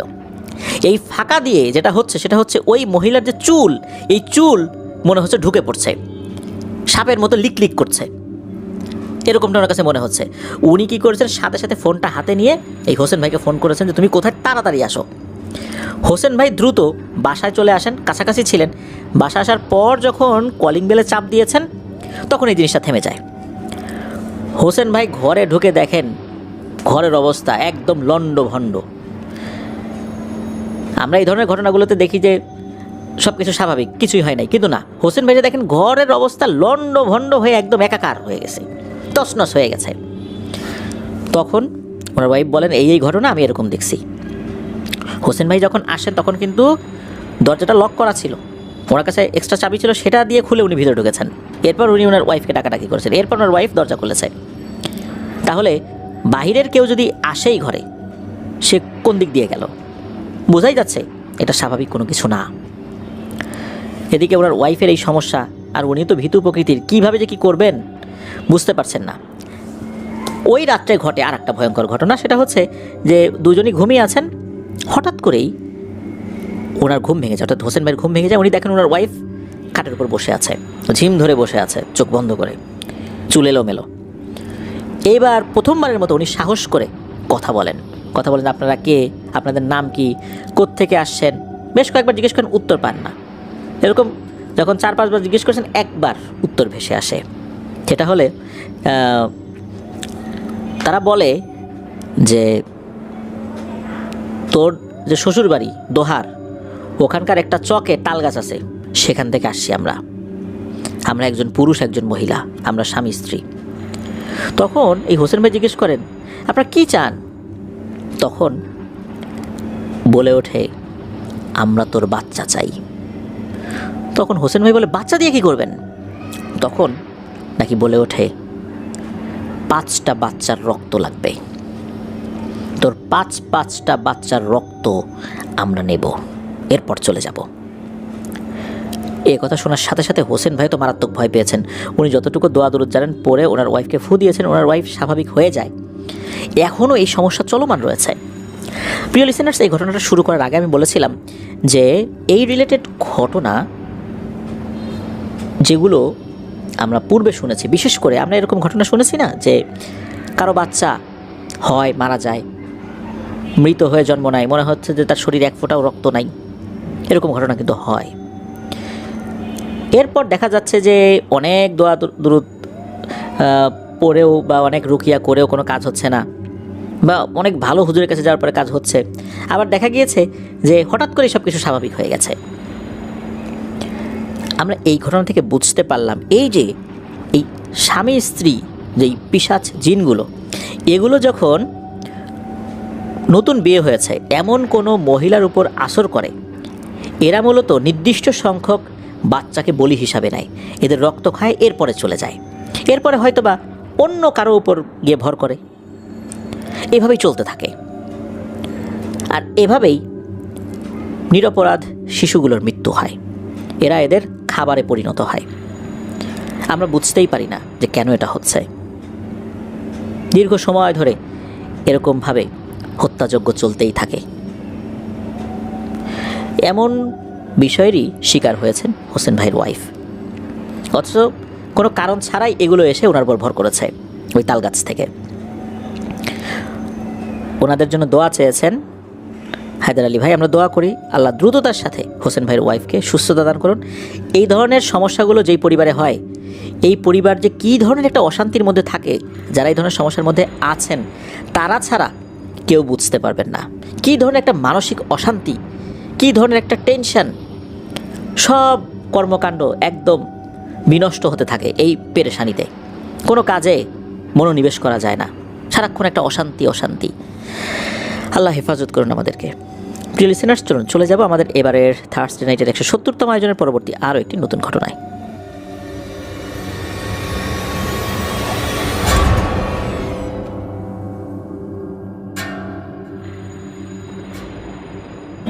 প্রিয় লিসেনার্স, আমাদের থার্সডে নাইটের 159তম আয়োজনে একটি বিশেষ ঘটনা আপনাদের সকলেরই মনে বিশেষ স্থান জায়গা করে নিয়েছিল। সেটি হচ্ছে একজন আইসক্রিম বিক্রেতার ঘটনা, যেই আইসক্রিম বিক্রেতার নাম ছিল হাসু। যারা সেই বিশেষ ঘটনাটি এখনও শোনেননি তারা কিন্তু আমাদের থার্সডে নাইটের 159তম এপিসোডে গিয়ে সেই ঘটনাটি শুনে আসতে পারেন। সেই ঘটনাটি যিনি আমাদেরকে পাঠিয়েছিলেন তার নাম মোহাম্মদ জিল্লুর রহমান, ওনার বাড়ি ময়মনসিংহ জেলার ত্রিশাল উপজেলায়। হাসু উনি কিন্তু বোকাবিলে গিয়ে আইসক্রিম বিক্রেতা হিসেবে যাদেরকে আইসক্রিম খাইয়েছিলেন তারা ছিল জিন। সেই বোকাবিল এটা আসলে এখন কেমন? মূলত বোকাবিলের ঠিক নাম নাকি বিল বোকা, তবে বোকাবিল নামে এটি বেশি পরিচিত। ত্রিশাল উপজেলার মধ্যে সবচেয়ে বড় বিল এটি, 3 ইউনিয়ন জুড়ে বিস্তৃত বোকাবিল। অনেক রোমহর্ষক ঘটনা প্রচলিত আছে এই বিলকে নিয়ে। বর্তমানে এই বিলটার আগের মতো নির্জন নেই। বিলের কিছু অংশে মাছের ফিশারিজ হয়েছে, এখনও বিলের কিছু অংশে সারা বছর পানি থাকে। বিলে প্রচুর পরিমাণে মাছও আগেও যেমন পাওয়া যেত, এখন আগের মতো পাওয়া না গেলেও যথেষ্ট পরিমাণ মাছ পাওয়া যায়। তবে আগে যেমন অনেক মাছ পাওয়া যেত, এখন এতটা পাওয়া যায় না। তবে মাছ যে পাওয়া যায় না তা কিন্তু নয়। এই বিলে প্রতি বছর একটি নির্দিষ্ট দিনে বাওয়া উৎসব হয়। বাওয়ার দিনে হাজার হাজার লোক একসাথে মাছ ধরতে নামে। প্রিয় লিসেনার্স, 159তম এপিসোডে হাসু আইসক্রিম বিক্রেতার ঘটনা প্রচারিত হওয়ার পর ওই বোকা বিলের কাছে বাড়ি একজন স্থানীয় ব্যক্তি এই জিল্লুর রহমান ভাইয়ের সাথে সাক্ষাৎ করেন। সাক্ষাৎ করে একটি ঘটনা বর্ণনা করেন। তো সেই ঘটনাটি এখন আপনাদের সাথে শেয়ার করব। ঘটনার সময়কাল 1980 সালের পরবর্তী কোনো একটা সময় হবে। আমরা গ্রামের নামটি উল্লেখ করব না। গ্রামের এক জেলে বাড়ি, তারা বংশ পরম্পরায় মাছ ধরে বিক্রি করে জীবিকা নির্বাহ করে। খাল বিল নদীতে মাছ ধরে বিকেলবেলা বাজারে বিক্রি করত। এখনও এই পরিবার মাছ ধরার সাথেই জড়িত। তবে তারা এখন শুধু ফিশারি এবং পুকুরের যেই মাছ, এই মাছ বিক্রির টাকা দিয়েই মূলত তারা পরিবার চালান। তো জেলে বাড়িতে মাছ ধরার বিভিন্ন ধরনের সরঞ্জাম তো থাকতোই, যেমন বের, জাল, পলো, ট্যাটা, তোরা জাল, শিপ জাল, কারেন্ট জাল ইত্যাদি। তো জেলে বাড়ির 3 জন, তাহের ভাই, কাশেম ভাই এবং জামাল ভাই, মাছ ধরতে বোকা বিল যেতেন রাতের বেলা। সন্ধ্যার পর তারা বিভিন্ন সরঞ্জাম, টর্চ, হারিকেন ইত্যাদি নিয়ে রাত্রে খাওয়া দাওয়ার জন্য বা সাথে চিরা, মুড়ি, গুড় ইত্যাদি শুকনো খাবারও নিয়ে বের হতেন। সারা রাত ধরে মাছ তো যা পেতেন সকালে বাজারে নিয়ে বিক্রি করতে পারতেন। আবার এগুলো বিক্রি করে প্রয়োজনীয় আরও সরঞ্জামাদি বাড়ির জন্য কিনে বাড়িতে ফিরতেন। এদের মধ্যে বয়সে সবার বড় ছিল তাহের ভাই। বোকা বিলের অতি প্রাকৃত ব্যাপার স্যাপার সম্বন্ধে তার কিন্তু যথেষ্ট ধারণা ছিল এবং মাছ ধরার সময় সবাই তার দিক নির্দেশনা অনুসরণ করত। ওই জেলে বাড়ির সাথে আরও একটি বাড়ি ছিল। ওই বাড়িতে একটা এতিম ছেলে বসবাস করত। ছেলেটার বয়স আনুমানিক ওই সময় 10 বছর হবে আর কি। ওর নাম ছিল হচ্ছে অলি। ছেলেটা একটু সহজ সরল, হাবাগোবা টাইপের ছিল। তবে পাগল না, কিন্তু থাকে না অনেক বাচ্চা সহজ সরল কিন্তু পাগল না, ওই রকম আর কি। অলির মায়ের একটা ছেলে আর একটা মেয়ে ছিল। অলির দাদা জীবিত ছিলেন। অলির দাদারও এক ছেলে ছিল, সেটা হচ্ছে এই অলির বাবা। তখন পর্যন্ত অলির সুন্নতে খতনা করানো হয়নি, মানে যতটুকু বয়স হলে সাধারণত আমাদের দেশে করানো হয় 10 বছর, তখন আর কি হয়নি আর কি। সাধারণত আরও কম বয়সেই আমাদের দেশে সুন্নতে খতনা করানো হয়। মাঝে মধ্যে অলির মা এসে তাহের ভাইকে বলতো, আমার ছেলেটাকে রাতের বেলা মাছ ধরতে নিয়ে যাবেন, কিছু মাছ পেলেও তো আমাদের ভাত খাওয়ার জো হবে। তাহের ভাই এতিম বিবেচনা করে অলিকে মাঝে মধ্যে নিয়েই যেতেন। অলির কাজ ছিল মাছ ধরার সরঞ্জাম ও খাবার হাতে রাখা। মাছ ধরে রাখার পাত্র যেমন খালই, এই খালই অলির কাছেই থাকতো। মাছ ধরার সময় কেউ কিছু চাইলে অলি এগিয়ে দিত। অলি মাছ ধরতে নামতো না কখনো, শুধু তাদের কাজে সাহায্য করত। অলি যেহেতু মাছ ধরে না, শুধু তাদের ওই ফরমায়েশ অনুযায়ী কাজ করে, তাই তাহের ভাই অলিকে বোকাবিল সম্বন্ধে তেমন কিছু জানান নাই। একদিন সন্ধ্যার পর তারা 4 জন মাছ ধরতে বোকাবিল রওনা দেন। 3 ভাই আর হচ্ছে এই অলি। বাড়ি থেকে প্রায় 1 মাইল দূরে ছিল এই বিল। বোকাবিলে একটি নদী ও 2টি খাল এসে মিশেছে। খালটা কৃত্রিমভাবে খনন করা। তৎকালীন প্রেসিডেন্ট জিয়াউর রহমান নিজে এসে এই খালের কাজ উদ্বোধন করেছিলেন এবং নিজের হাতে মাটি কেটে এই কাজ শুরু করেছিলেন। তো এটা ধরার খাল নামেও পরিচিত। খালটির যেই বিলের সংযোগ যে পথটা রয়েছে, এই পথে একটি স্লুইস গেট ছিল। স্লুইস গেট দিয়ে খালের পানি নিয়ন্ত্রণে রাখা হতো। তো কথা ছিল যে ওই সময় এই স্লুইস গেটের কাছাকাছি মাছ ধরা হবে, মানে যেদিন তারা আবার বের হয়েছেন আর কি। তারা বিলে আসার পর অলির কাছে সব কিছু বুঝিয়ে দিয়ে যে যার মতো মাছ ধরতে নেমে গেছেন। তো অলি পানির ধারে একটা ক্ষেতের আইলে বসে থাকে। তো ওই দিন তেমন অন্ধকার ছিল না। টর্চ, হারিকেন, মাছ ধরার পাত্র এসব তো অলির কাছেই ছিল। তো চাঁদ কতক্ষণে মেঘের আড়ালে ঢেকে যায়, আবার কখনো বাইরে বেরিয়ে আসে। যখন বাইরে বেরিয়ে আসে চাঁদের আলো চারদিকে ছড়িয়ে পড়ে। সাধারণত এমন দিনগুলোতে বা এমন রাতগুলোতে মাছ ধরতে আলোর প্রয়োজন হয় না। এদিকে কারেন্ট জাল পেতে সবাই তো পলো দিয়ে মাছ ধরতে ব্যস্ত। প্রিয় লিসেনার্স, আপনারা নাগরদোলা তো নিশ্চয়ই দেখেছেন। এদিকের গ্রামের মানুষ এটাকে বলতো চরকি। গ্রামে মেলা হলে নাগরদোলা দেখা যেত। আগে নাগরদোলা সম্পূর্ণ কাঠের তৈরি ছিল, তাই যখন নাগরদোলা ঘোরানো হতো তখন গরুর গাড়ির চাকার শব্দের মতো ক্যাচ ক্যাচ ক্যাচ ক্যাচ শব্দ হতো। এই শব্দটা দূর থেকেও শোনা যেত। এখনকার নাগরদোলায় অবশ্য দুই পাশে বিয়ারিং লাগানো থাকে, স্টিলের নাগরদোলা হয়েছে, তাই ধরনের ক্যাচ ক্যাচ ক্যাচ ক্যাচ শব্দ হয় না। আর এটা বিয়ারিং লাগার কারণে এটা ঘোরাতেও এখন অনেকটা সহজ হয়ে গেছে।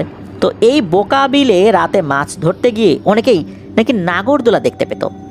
এই নাগরদোলা দেখতে গিয়ে অনেকেই নিখোঁজ হয়েছে, এমনকি মানসিক ভারসাম্য হারিয়েছে, পাগল হয়েছে, এমন একাধিক ঘটনা নাকি রয়েছে। দুপুরে গ্রামের বাচ্চারা বিলের শাপলা ফুল শালুক সংগ্রহ করতে গিয়েও নাগরদোলা দেখেছে, এমন অনেক ঘটনা নাকি রয়েছে। সেই রাত্রে অলি বসে আছে, সবাই মাছ ধরতে ধরতে একটু দূরে চলে গেছে। হঠাৎ করে অলির কানে নাগরদোলার ক্যাচ ক্যাচ ক্যাচ ক্যাচ শব্দ ভেসে আসে। অলি এর আগেও মেলায় তো নাগরদোলা দেখেছেই, শব্দটা পরিচিত লাগে তার কাছে।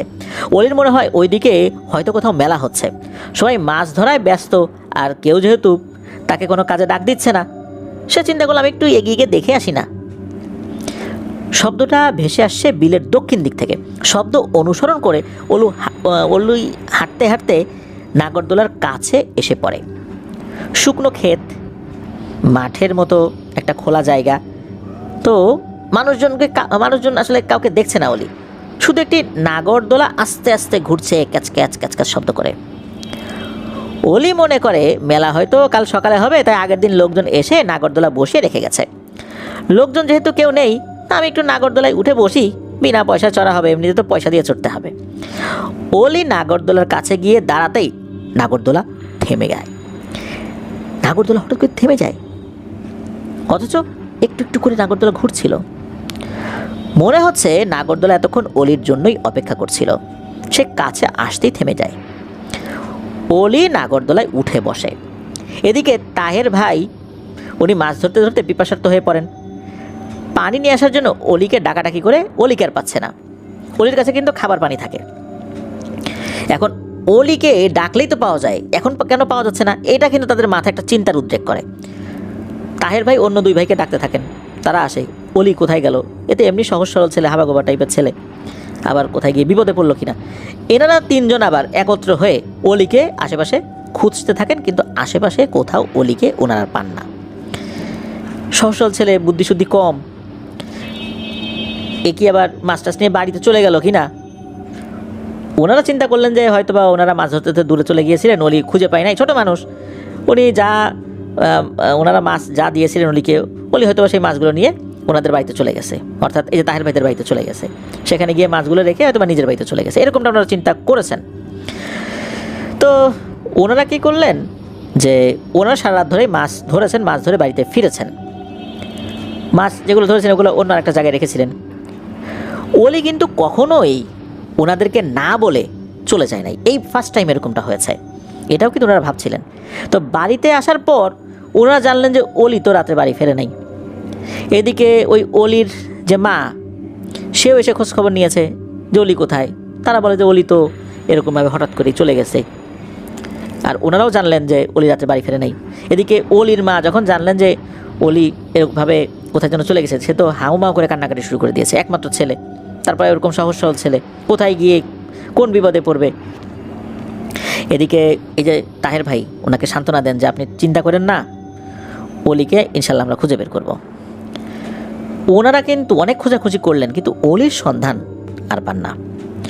আশেপাশের গ্রামে হাট বাজারে খবর নিয়েও অলিকে পাওয়া গেল না। এভাবে 3 দিন খোঁজার পর অলির সন্ধান যখন পাওয়া গেল না, ওনারা চিন্তা করলেন যে ছেলেটাকে কেউ মেরে ফেললো না তো। আর অলি যদি মারাই যেত বা কেউ মেরে ফেলতো, তার লাশ তো অন্তত পাওয়া যেত। অলির মধ্যে একটা সহজ সরল হাবাগোবা ছেলেকে কে মারবে, ওর কে শত্রু থাকতে পারে, এমন তো আসলে মনে করাও মুশকিল। কিন্তু অলির কোনো চিহ্নই পাওয়া যাচ্ছে না। অলি কিন্তু খুব ভালো সাঁতার জানতো, পানিতে ডুবে যাওয়ারও কথা না, হারিয়ে গেলেও ফিরে আসার কথা। সে এতটা হাবাগোবা না যে সে হারিয়ে গেলে ফেরত আসতে পারবে না। সে তার নাম, তার বাবার নাম, তার মায়ের নাম, গ্রামের নাম সব কিছুই বলতে পারে। এভাবে চলে যায় 3 মাস। 3 মাস পরের ঘটনা। বিলের দক্ষিণ দিকের এক গ্রামের কৃষক তার পাট খেতে পাট কেটে আনতে গেছেন। কৃষক নিজে এবং সাথে দুজন কাজের লোক নিয়ে নৌকা করে বিলের ওই পাট ক্ষেত যেখানে ছিল ওই অংশে গেছেন। পাট কাটার মৌসুমে আবার বিলে পানি থাকে, তাই পাট কেটে নৌকায় করে কাছাকাছি এনে বিলের পানিতে পাট চুবিয়ে রেখে জাগ দিতে হয়। জাগ না দিলে কিন্তু এই পাট থেকে আঁশ আলাদা করা যায় না। এটা আমাদের এলাকায় জাগ বলে, হয়তো বা অন্য এলাকায় অন্য কোনো কিছু বলতে পারে। অর্থাৎ ওই পাটখড়িটা পানিতে রেখে এটা পচাতে হয়।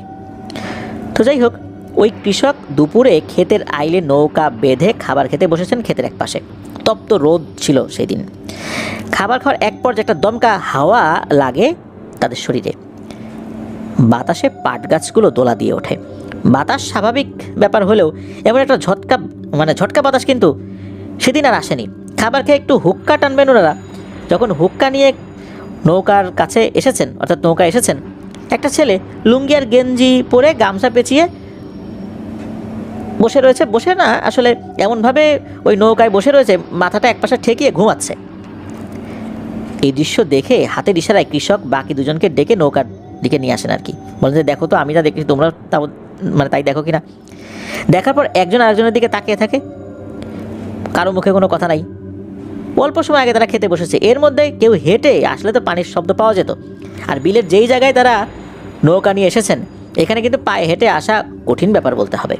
একটু আগে একটা বাতাসের ঝটকা লেগেছে, আর ছেলেটা গভীর ঘুমে আচ্ছন্ন।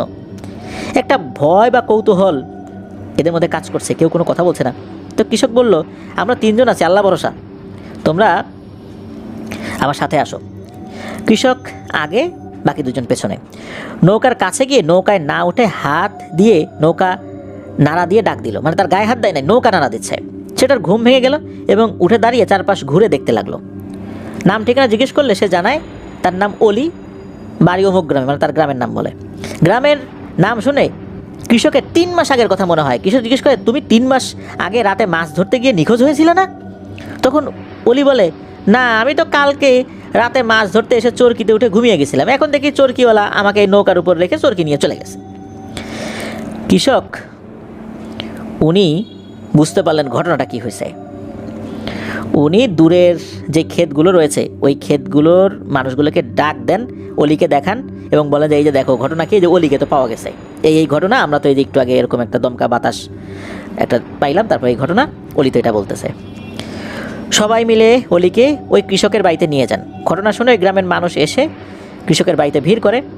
বিকেলবেলা কৃষক গ্রামের মেম্বারকে সাথে নিয়ে অলিকে নিয়ে তারা ওই যে অলির যে গ্রাম ওখানে যান এবং অলিকে বাড়িতে পৌঁছে দেন। রীতিমতো হই হুল্লোড় পড়ে যায়। 3 মাস পর অলি ফিরে এসেছে। অলির গায়ে সেই আগের পোশাক কিন্তু তখনও আছে। গ্রামের রেওয়াজ অনুযায়ী লোহা গরম করে পানি অলিকে খাওয়ানো হয়। অলিকে তখনই গোসল করানো হয়। গোসলের সময় জানা যায় অলির খতনা করানো হয়েছে, মানে তার মুসলমানি করা। হারানোর আগে কিন্তু অলির মুসলমানি করানো হয়নি। এছাড়াও অলির শরীর স্বাস্থ্য আগের থেকে আল্লাহর রহমতে যথেষ্ট ভালো ছিল। অলি সারাদিন খেলাধুলা করতো, ঘুরে বেড়াতো, পুকুরে সাঁতার কাটতো, তাই অলির শরীর ময়লাটে থাকতো। কিন্তু অলির শরীর কিন্তু তখন অত্যন্ত পরিষ্কার দেখা যাচ্ছিল, ঝকঝকে তকতকে একদম। অলি যে হারায়নি, অলিকে কেউ নিয়ে গিয়েছিল তা সবার বুঝতে আর বাকি রইল না। অনেক দিন পর্যন্ত দূর দূরান্ত থেকে মানুষ এসেছে অলিকে দেখতে। এই 3 মাস অলি কোথায় ছিল, কার সাথে ছিল, অলিকে কে নিয়ে গিয়েছিল, এসব কোনো কিছুই অলি মনে করতে পারেনি। শুধু এতটুকুই বলতে পারতো যে আমি চরকির উপরে বসে ঘুমিয়ে গেছিলাম, পরে সকালে চরকিওয়ালা আমাকে নৌকার উপর রেখে চলে গেছে। অলির দাদা অত্যন্ত ধার্মিক এবং নামাজি লোক ছিলেন। তার নামের শেষে মানুষ মুন্সি শব্দটা যোগ করেছিলেন, মানুষ খুশি হয়েই তাকে মুন্সি বলে ডাকতেন। তো অলি ফিরে আসার পর প্রায়ই আঙুর খেতে বায়না ধরতো, এমনকি আঙুরের জন্য কান্নাকাটি করে সারাদিন না খেয়ে থাকতো। তখন আঙুর কিন্তু সচরাচর পাওয়া যেত না। উপজেলা বাজার থেকে অলির দাদা কিনে এনে দিতেন। তাছাড়া আঙুরের দামও তো বেশি। অলির এই পরিবারের যেই আর্থিক সামর্থ্য, তাতে তো আঙুর কেনার সামর্থ্য তাদের আসলে ওভাবে ছিল না। তার দাদা যতটুকু পারতেন কিনে আনতেন। অলি ফিরে আসার কিছুদিন পর, আনুমানিক 1 মাস হবে, অলির প্রতিবেশী এক চাচির ভাই অলিদের বাড়িতে আসে।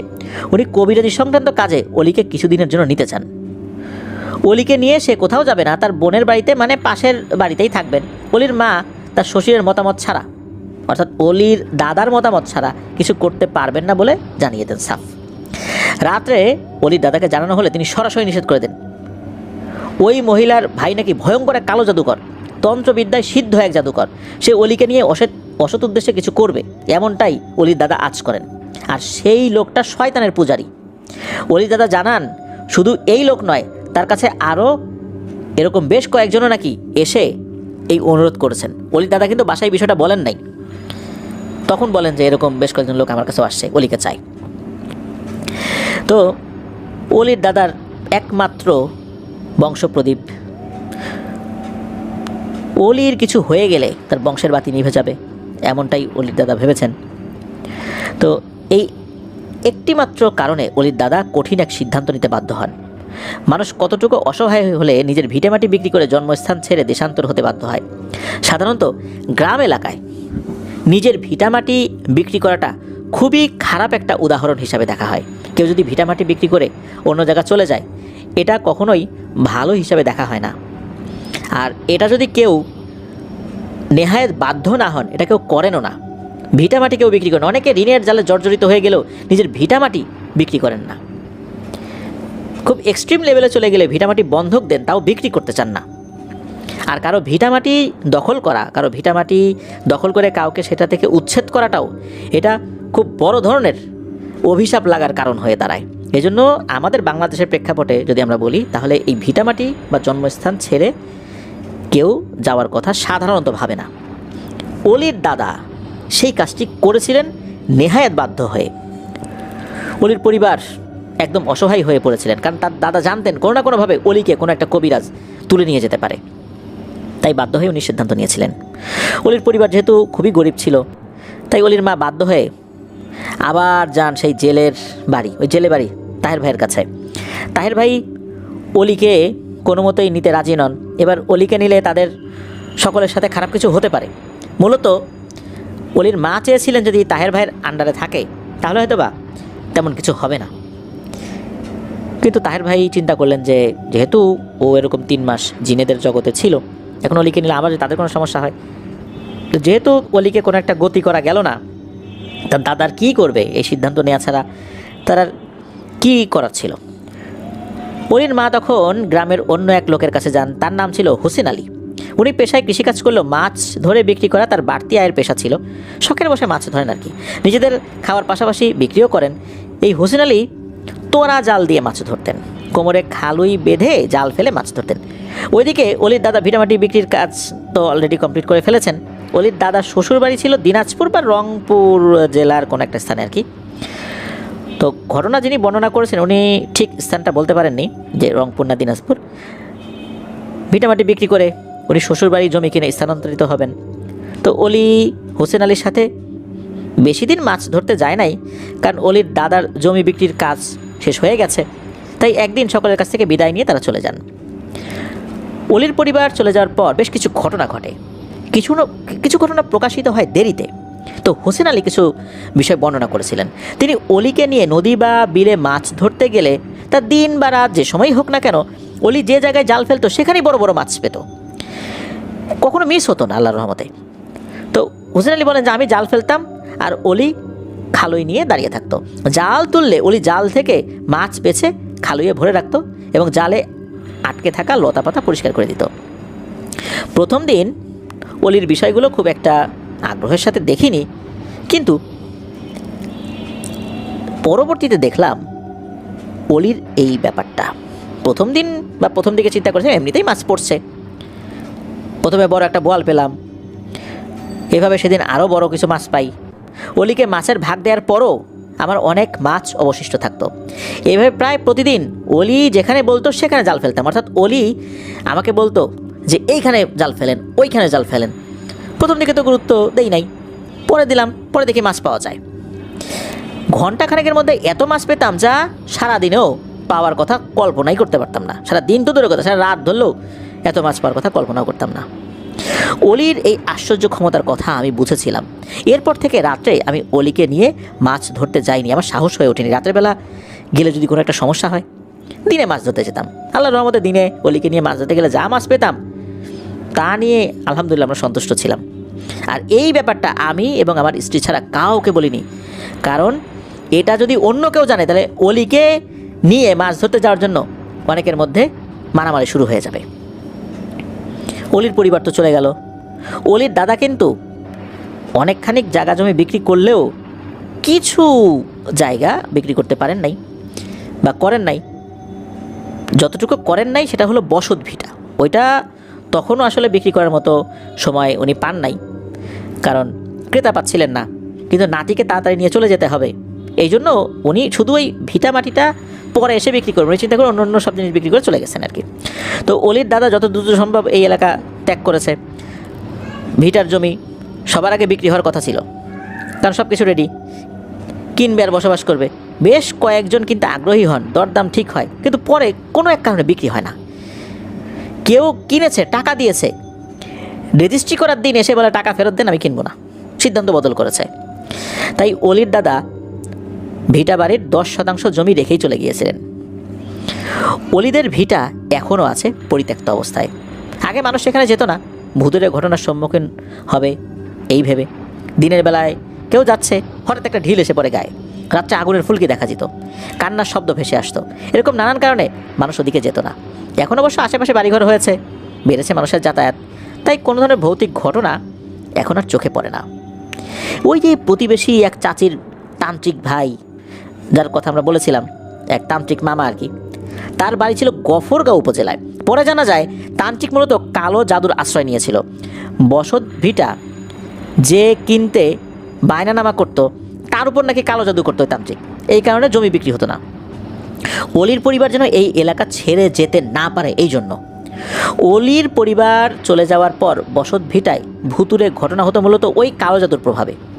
ওই তান্ত্রিক অলিদের পরিবার চলে যাওয়ার পরও নাকি জাদুর মাধ্যমে অনেক চেষ্টা করেছে অলিকে ফিরিয়ে আনার জন্য। অলির উপর কালো জাদু করার জন্য নাকি উল্টো তার নিজের উপরই প্রভাব পড়েছে।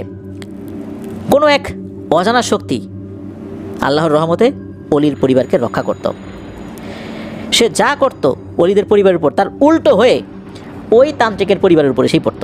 তান্ত্রিক এক পর্যায়ে নিজ পরিবারকে বাঁচাতে পরিবার থেকে পৃথক হয়ে যান, আলাদা একা এক বাড়িতে থাকতে শুরু করেন। একদিন সকালবেলা রেল লাইনে কাটা অবস্থায় তান্ত্রিকের লাশ পাওয়া যায়। তান্ত্রিক মারা যাওয়ার পর তার বোনের কাছ থেকে এসব তথ্য জানা যায়। বোন সহ বোনের বাড়ির অনেকেই এসব জানতো, কিন্তু ভয় প্রকাশ করতো না। তান্ত্রিক মারা যাওয়ার পর সব কিছু প্রকাশিত হয়। তান্ত্রিকের বোন মানে অলির এই প্রতিবেশী চাচির ছেলে নাকি পানিতে ডুবে মারা গিয়েছিল, তারই আপন মামার জাদুর উল্টো প্রভাবে। ছেলে যখন হারিয়ে গেছে, ছেলে মারা গেছে আর কি, ছেলে হারানোর পর উনিও তখনও ভয়ে মুখ খোলেন নাই। এলাকার বয়োজ্যেষ্ঠ মুরব্বীদের অনেকেই বলেন অলি নাকি একবার এসেছিল এই এলাকায় তার দাদা মারা যাওয়ার পর, কিন্তু এই কথা নির্ভরযোগ্য সত্যতা নিশ্চিত আসলে হয় না। অলিদের বসত ভিটায় সেই 10% জমি এখনও আছে। অলিদের পরিবার চলে যাওয়ার পর কেউ তাদের সম্বন্ধে বলতে পারে না, কেউ কিছু জানেও না। তারা কখনো এখানে এসেছে বলে বা কারোর সাথে যোগাযোগ করেছে বলে কোনো তথ্যও পাওয়া যায় না। আসলে অলির বিষয়টা সম্পূর্ণ এক রহস্যে ঘেরা।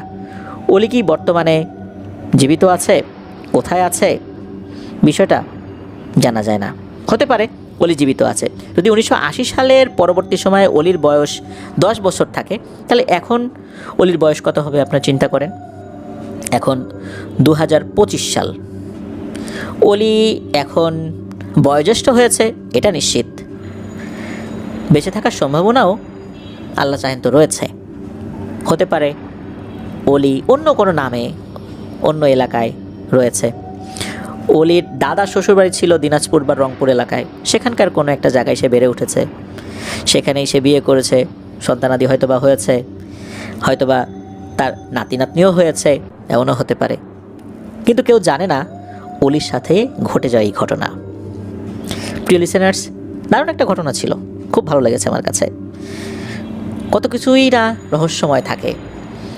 এই ঘটনা আপনারা শোনার পর অনেকেই অলি সম্পর্কে জানতে চাইবেন বা মনের মধ্যে প্রশ্ন উদিত হতেই পারে, অলি কোথায় আছে।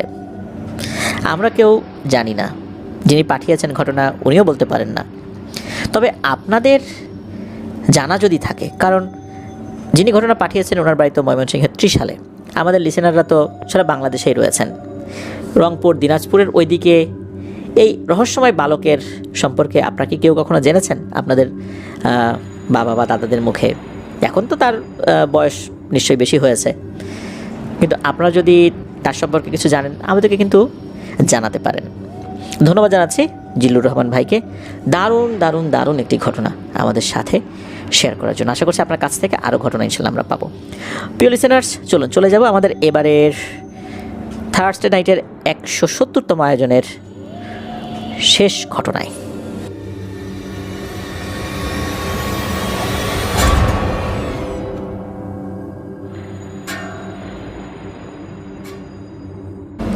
প্রিয় লিসেনার্স, দেখতে দেখতে কিন্তু আমরা আমাদের এবারের থার্সডে নাইটের 170তম আয়োজনের ষষ্ঠ এবং শেষ ঘটনায় চলে এসেছি। যারা আমাদের সাথে যুক্ত হয়েছেন এই ভিডিও লাইক বাটনে প্রেস করেছেন কি? না করে থাকলে দ্রুত প্রেস করে ফেলুন। আর আমাদের এই ভিডিও লিঙ্কটা শেয়ার করেছেন কি? না করে থাকলে দ্রুত করে ফেলুন, যাতে অনেকে আমাদের সাথে যুক্ত হয়ে আজকের এই এপিসোডগুলো শুনে ভৌতিক আনন্দ পেতে পারেন।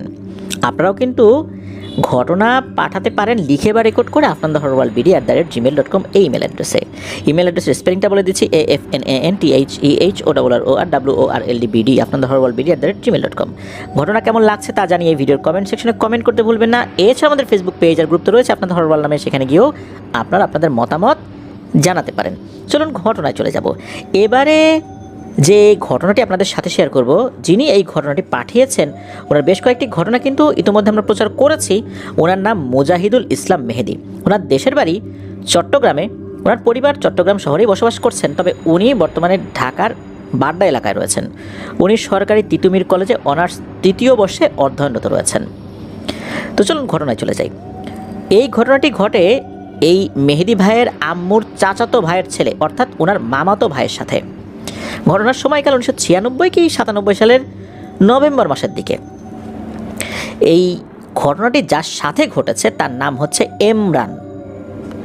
উনি এক্স্যাক্ট সালটা বলতে পারেন নাই, 96 না 97, যার কারণে আমরা দুটো সালই বললাম। এই দুটো সালের মধ্যে কোনো একটা হবে আর কি। ঘটনাটি মূলত চট্টগ্রামের সাতকানিয়া এলাকায় ঘটেছিল। ঘটনার ঠিকানাটা আমরা এক্স্যাক্ট বলছি না, কেননা এটি একটি প্রতিষ্ঠান রিলেটেড, প্রতিষ্ঠানটি এখনও চলমান রয়েছে, অনেক স্টুডেন্ট সেখানে লেখাপড়া করছে। এটি ওই এলাকার কেরানীহাট থেকে ঠাকুর দিঘির মাঝামাঝি অবস্থিত কোনো একটি মাদ্রাসাকে ঘিরে এই ঘটনাটি ঘটেছিল। তো এই যে এমরান ভাই, উনি ওই সময়ে মাদ্রাসার আলিম প্রথম বর্ষে লেখাপড়া করছেন। আলিয়া মাদ্রাসাগুলোতে দাখিল হচ্ছে এসএসসি সমমান, আর আলিম হচ্ছে ইন্টারমিডিয়েট সমমান। ফাজিল অনার্সের সমমান আর কামিল হচ্ছে মাস্টার্সের সমমান আর কি। তো আলিম প্রথম বর্ষে অর্থাৎ ইন্টারমিডিয়েট প্রথম বর্ষে উনি অধ্যয়নরত রয়েছেন। ওই মাদ্রাসায় আবাসিক হোস্টেল ছিল, সেখানেই এই এমরান ভাই থাকতেন। ব্যক্তিগত কারণে মূলত এই এমরান ভাই মাদ্রাসার নামটি প্রকাশ করতে চান নাই। তো যাই হোক, আমরাও বললাম না। ওই সময় কিন্তু বাংলাদেশের প্রেক্ষাপটে শীত পড়তে থাকে, নভেম্বরের শুরুতে কিন্তু শীত পড়তে থাকে। আর বাংলাদেশের সংস্কৃতিতে, বাংলাদেশের আবহাওয়াগত কারণেই এটা তৈরি হয়েছে যে এই শীতকালীন সময়ে প্রচুর ওয়াজ মাহফিলের আয়োজন করা হয়ে থাকে। বিভিন্ন সামাজিক অনুষ্ঠানগুলোরও আয়োজন করা হয়ে থাকে এই শীতের সময়। বিভিন্ন জায়গাতে আমাদের আরও যে সমস্ত কালচারাল অ্যাক্টিভিটিসগুলো রয়েছে সেগুলো কিন্তু এই সময় হয়ে থাকে, কারণ ঝড় বৃষ্টির সময় না, মানুষজন ঘেমে যায় না, শীতকালে আয়োজন করতেও সুবিধা হয়। রাতটা দীর্ঘ হয়, কারণ এ ধরনের প্রোগ্রামগুলো রাতের বেলায় বেশি হয়। মানুষ আবার বাড়িতে ফেরত আসতে পারে। শীতকালীন পিঠা, অনেক কিছু ব্যাপার কিন্তু রয়েছে আমাদের দেশের প্রেক্ষাপটে, যার কারণে এই সময়গুলোতে এই ধরনের কালচারাল প্রোগ্রাম বলি আর ওয়াজ মাহফিল বলি, অর্থাৎ ধর্মীয় প্রোগ্রাম বলি, সেগুলো বেশি হয়ে থাকে আমাদের দেশে। তো ওনাদের মাদ্রাসা থেকে কিছুটা দূরে একটা ওয়াজ মাহফিলের আয়োজন করা হয়েছিল। সেটা ডেটও আগে থেকে তো ফিক্সড ছিল, ওনারা জানতেন যে কবে এটা হবে। দিনের বেলাতে এই ইমরান ভাই এবং আরও কিছু ছাত্ররা মিলে ওই হোস্টেল সুপার যিনি আছেন তার সাথে দেখা করে ওই ওয়াজ মাহফিলে যোগদান করার অনুমতি চান। তো হোস্টেল সুপার অনুমতি দেন, বলেন যে একা একা কেউ যেও না, সবাই একত্রে থাকবা, আবার একসাথে চলে আসবা। ওনারা বলেন ঠিক আছে হুজুর, আমরা আপনি যেভাবে বলেছেন সেভাবেই করব।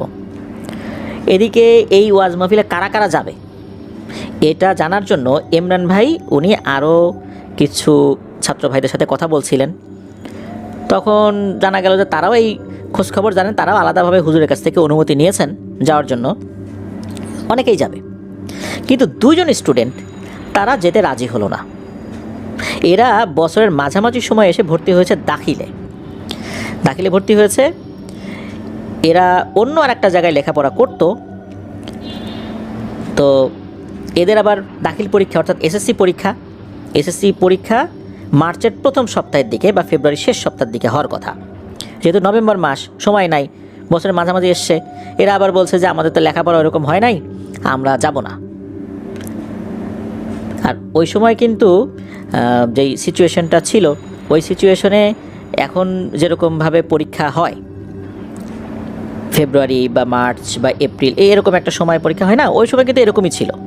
তবে বছরের মাঝামাঝি যে ভর্তি হয়েছে ওই সময় 1996-97 সালের দিকে এখনকার মতো এতটা কিন্তু ডিজিটাল সব কিছু হয়ে যায় নাই। তখন ম্যানুয়াল টিসিগুলো নিয়ে আসলে কিন্তু ভর্তি হতো। যদি কোনো জায়গায় রেজিস্ট্রেশন করা হয়ে গিয়ে থাকে, সেক্ষেত্রে কিছু জটিলতা দেখা দেয়। অর্থাৎ সে কোনো একটা নির্দিষ্ট প্রতিষ্ঠান থেকে এসএসসি পরীক্ষা বা দাখিল পরীক্ষা দেবে, সেক্ষেত্রে কিছু জটিলতা দেখা দেয়। তো ওই সময়ে ওরা নাকি রেজিস্ট্রেশন করেনি, বিশেষ পদ্ধতিতে বা বিশেষ প্রক্রিয়া আলাদাভাবে স্পেশালি তাদেরকে রেজিস্ট্রেশন করানো হবে, এরকমটাই তারা বলেছিলেন ভর্তির সময়। তো যাই হোক, তারা আসার পর তো লেখাপড়া করছে। যেহেতু তারা পরীক্ষার এক্সকিউজ দিয়েছে, এই কারণে তাদেরকে তো আর কিছু বলা যায় না।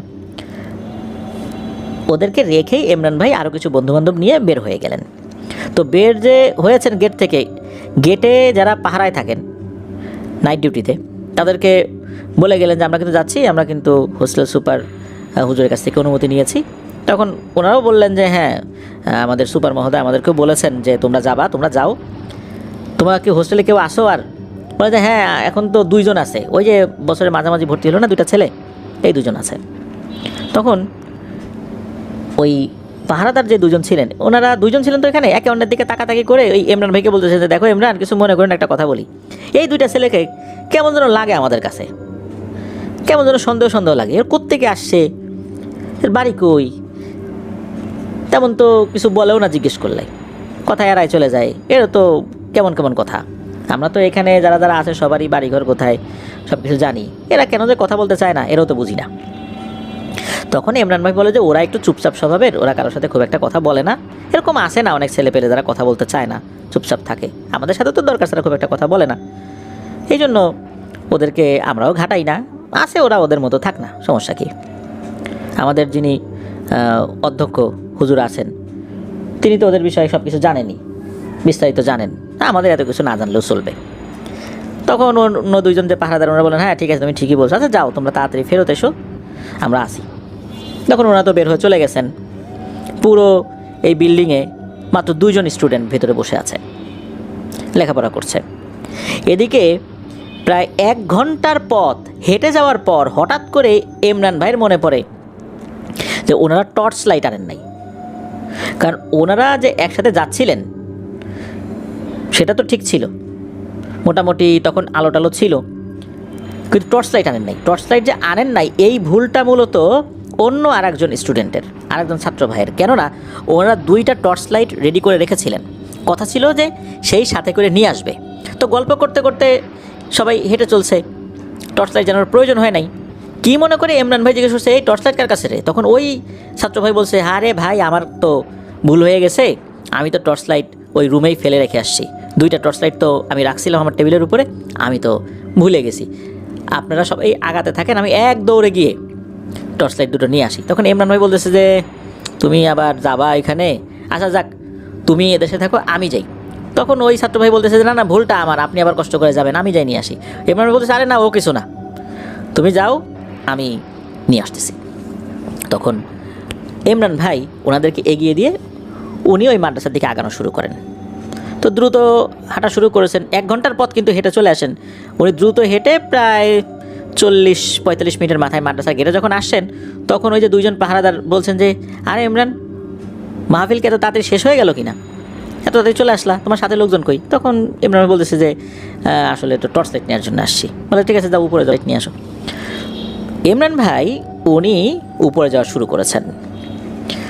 ওই সময়ে হঠাৎ করেই ইলেকট্রিসিটি চলে গেছে, পুরো বিল্ডিং অন্ধকার।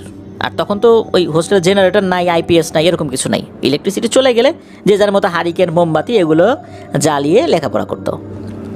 তো উনি যখনই গেট দিয়ে ঢুকেছেন, ইলেকট্রিসিটি চলে গেছে, উনি তো হাতড়ে হাতড়ে রেলিং ধরে ধরে উপরে উঠতেছেন। তো 3 তলাতে এসেছেন। 3 তলাতে আসার পর উনি ওই যখন ওই যে স্টুডেন্ট, যে 2জন বছরের মাঝামাঝি এসে ভর্তি হয়েছে, এই দিক দিয়ে যখন যাচ্ছেন, হঠাৎ করে উনি খেয়াল করেন যে এই রুমের মধ্যে আলো জ্বলছে। তো টেবিলের উপরে 2টো ব্রাউন কালারের, অর্থাৎ বাদামি কালারের 2টো বেড়াল বসে আছে। এই বেড়াল 2টো বই খুলে বসে আছে টেবিলের উপরে। উনি এটা দেখে কিন্তু অস্বাভাবিক কিছু মনে করেন নাই, কারণ হচ্ছে ওই হোস্টেলের আশেপাশে অনেক ছোট বড় বিড়াল ছিল, দেখতেও সুন্দর বিড়াল এরকম অনেক আছে। মাদ্রাসার বাচ্চারা বা ছেলেপেলেরা খাবার খায়, এগুলো আশেপাশে ফেলে। হোস্টেলে যেটা করা হয়, রান্নার উচ্ছিষ্টগুলো ফেলা হয়, এগুলো খাওয়ার জন্য কিন্তু বিড়ালরা আসে। অনেক সময় অনেকের রুমের মধ্যে বিড়াল ঢুকে যায়, ওনারা কেউ কিছু বলেন না আর কি।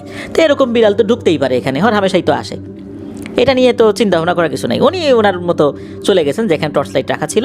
তো সেই টর্চ লাইট নিয়েছেন উনি টর্চ লাইট নেওয়ার পর যখন আবার চলে যাওয়ার সময় কী মনে করে যখন আবার ওই রুমের জানালার দিকে তাকিয়েছেন, তখন দেখেন যে বেড়াল 2টো নাই, ওখানে ওই যে 2 স্টুডেন্ট এনারা বসে আছেন। এটা দেখার পর কিছুটা ভয় পেয়ে গেছেন যে কী ব্যাপার, বিড়াল 2টো কোথায় গেল? এই অল্প সময়ের মধ্যে বিড়ালও চলে গেল, ওরা তো ওই সময় ছিল না, আমি যখন জানালা দিয়ে দেখলাম তখন তো এরাও ছিল না, ঘটনাটা কি? তখন উনি একটু সন্দেহ করেছেন। সন্দেহ করার পর উনি কি মনে করে আবার একটু রুমের দিকে চলে আসছেন। ওনার রুমের দিকে যখন চলে আসছেন, তখন উনি খেয়াল করলেন ওই 2 স্টুডেন্ট তার দরজার সামনে দাঁড়ানো। যখন এই 2 স্টুডেন্টকে দরজার সামনে দাঁড়ানো দেখেছেন, উনি তো চমকে উঠেছেন। এমনিতে মনের মধ্যে একটু সন্দেহ আসে। এই 2জন স্টুডেন্ট তখন এই ইমরান ভাইয়ের দিকে তাকিয়ে হেসে দেন, এবং এদের মধ্যে থেকে একজন উনি বলেন যে ভাই, আপনি যেটা ভাবছেন আসলে সেটাই। ইমরান ভাই কিন্তু ধরা দিচ্ছিলেন না। উনি বলেন আমি ভাবছি, মানে তোমরা কি বলতে চাচ্ছ?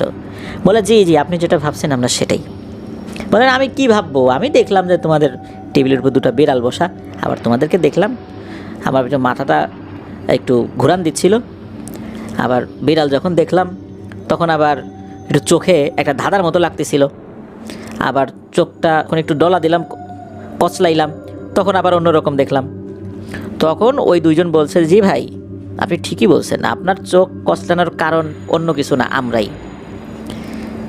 তখন এই ইমরান ভাই চিন্তা করতেছেন যে আমার সামনে সাক্ষাৎ 2টা জিন দাঁড়ানো, এখন এই 2টা জিন এরা আমার সামনে দাঁড়ানো কোনো ক্ষতি টতি করবে না তো? তখন এদের মধ্যে একজন বলতেছে যে ভাই, আপনার চিন্তার কোনো কারণ নাই, আমরা আপনার কোনো ক্ষতি করব না। কিন্তু আপনার মনে প্রশ্ন আসতে পারে, আমরা কেন এখন নিজে থেকে এসে আপনার সাথে কথা বলা শুরু করলাম? আমরা তো সময় নিতে পারতাম, কিন্তু কেন আমরা এখন নিজে থেকে এসে আমাদের পরিচয় দিচ্ছি? তখন ইমরান ভাই বলেন যে জি আসলেই তো, কথা তো সেটাই, কেন তোমরা কেন পরিচয় দিচ্ছ?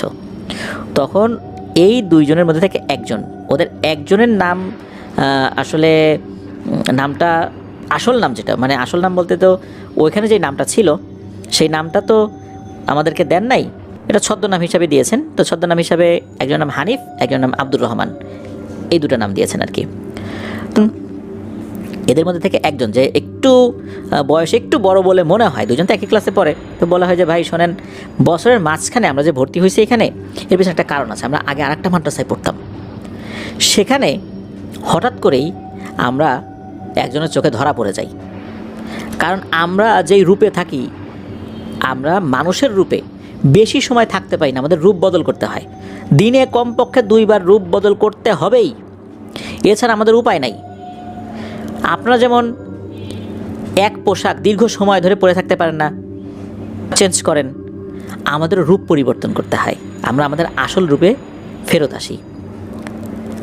যখন আপনারা আমাদেরকে দেখেন মানুষের বেশে, কিন্তু নির্দিষ্ট সময় কিন্তু আমরা ঠিকই রূপ পরিবর্তন করে আবার মানুষের বেশে চলে আসি। যখন আমাদের রুমে দেখেছেন লোকজন যেহেতু ছিল না, তখন আমরা বিড়ালের রূপ ধারণ করেছি, অন্য একটা রূপ ধারণ করেছি, ওই সময় আপনি দেখে ফেলেছেন। এরপর আবার আমরা মানুষের সুরত ধারণ করেছি। তো এরকম একটা ঘটনা আগের একটা প্রতিষ্ঠানে ঘটেছে। সেখানে একজনের কাছে আমরা ধরা পড়ে যাই, তাকে বারবার বলা হয়েছিল যে ভাই খবরদার এটাকে বলো না, বললে আমাদের লেখাপড়াটা বন্ধ হয়ে যায়, বছরের এই মধ্যবর্তী সময় আমরা অন্য কোনো প্রতিষ্ঠানে ভর্তি হতে গেলে বেশ জটিলতা দেখা দিবে। কিন্তু ওই ছেলেটা সে বিভিন্ন জনকে বিষয়টা বলে ফেলে, যার ফলশ্রুতিতে একটা সমস্যা হয়ে যায়। মাদ্রাসার যিনি অধ্যক্ষ ছিলেন তিনি আমাদের সম্পর্কে জানতেন। উনি আমাদেরকে ডেকে বলেন যে বাবারা তাড়াতাড়ি এখান থেকে চলে যাও, আশেপাশে বেশ কিছু তান্ত্রিক কবিরাজ আছে, এরা যদি একবার খবর পায় যে তোমরা দুইজন জিন, তাহলে তোমাদেরকে বন্দি বানায় ফেলতে পারে। তোমাদের ভালোর জন্য বলছি, তাড়াতাড়ি এখান থেকে চলে যাও, এখানে থাইকো না। এরপর নাকি ওই দুইজন চলে আসেন ওখান থেকে, ওনাদের জগতে যান, সেখানে সর্দারের কাছে গিয়ে বলেন যে এই ঘটনা ঘটছে।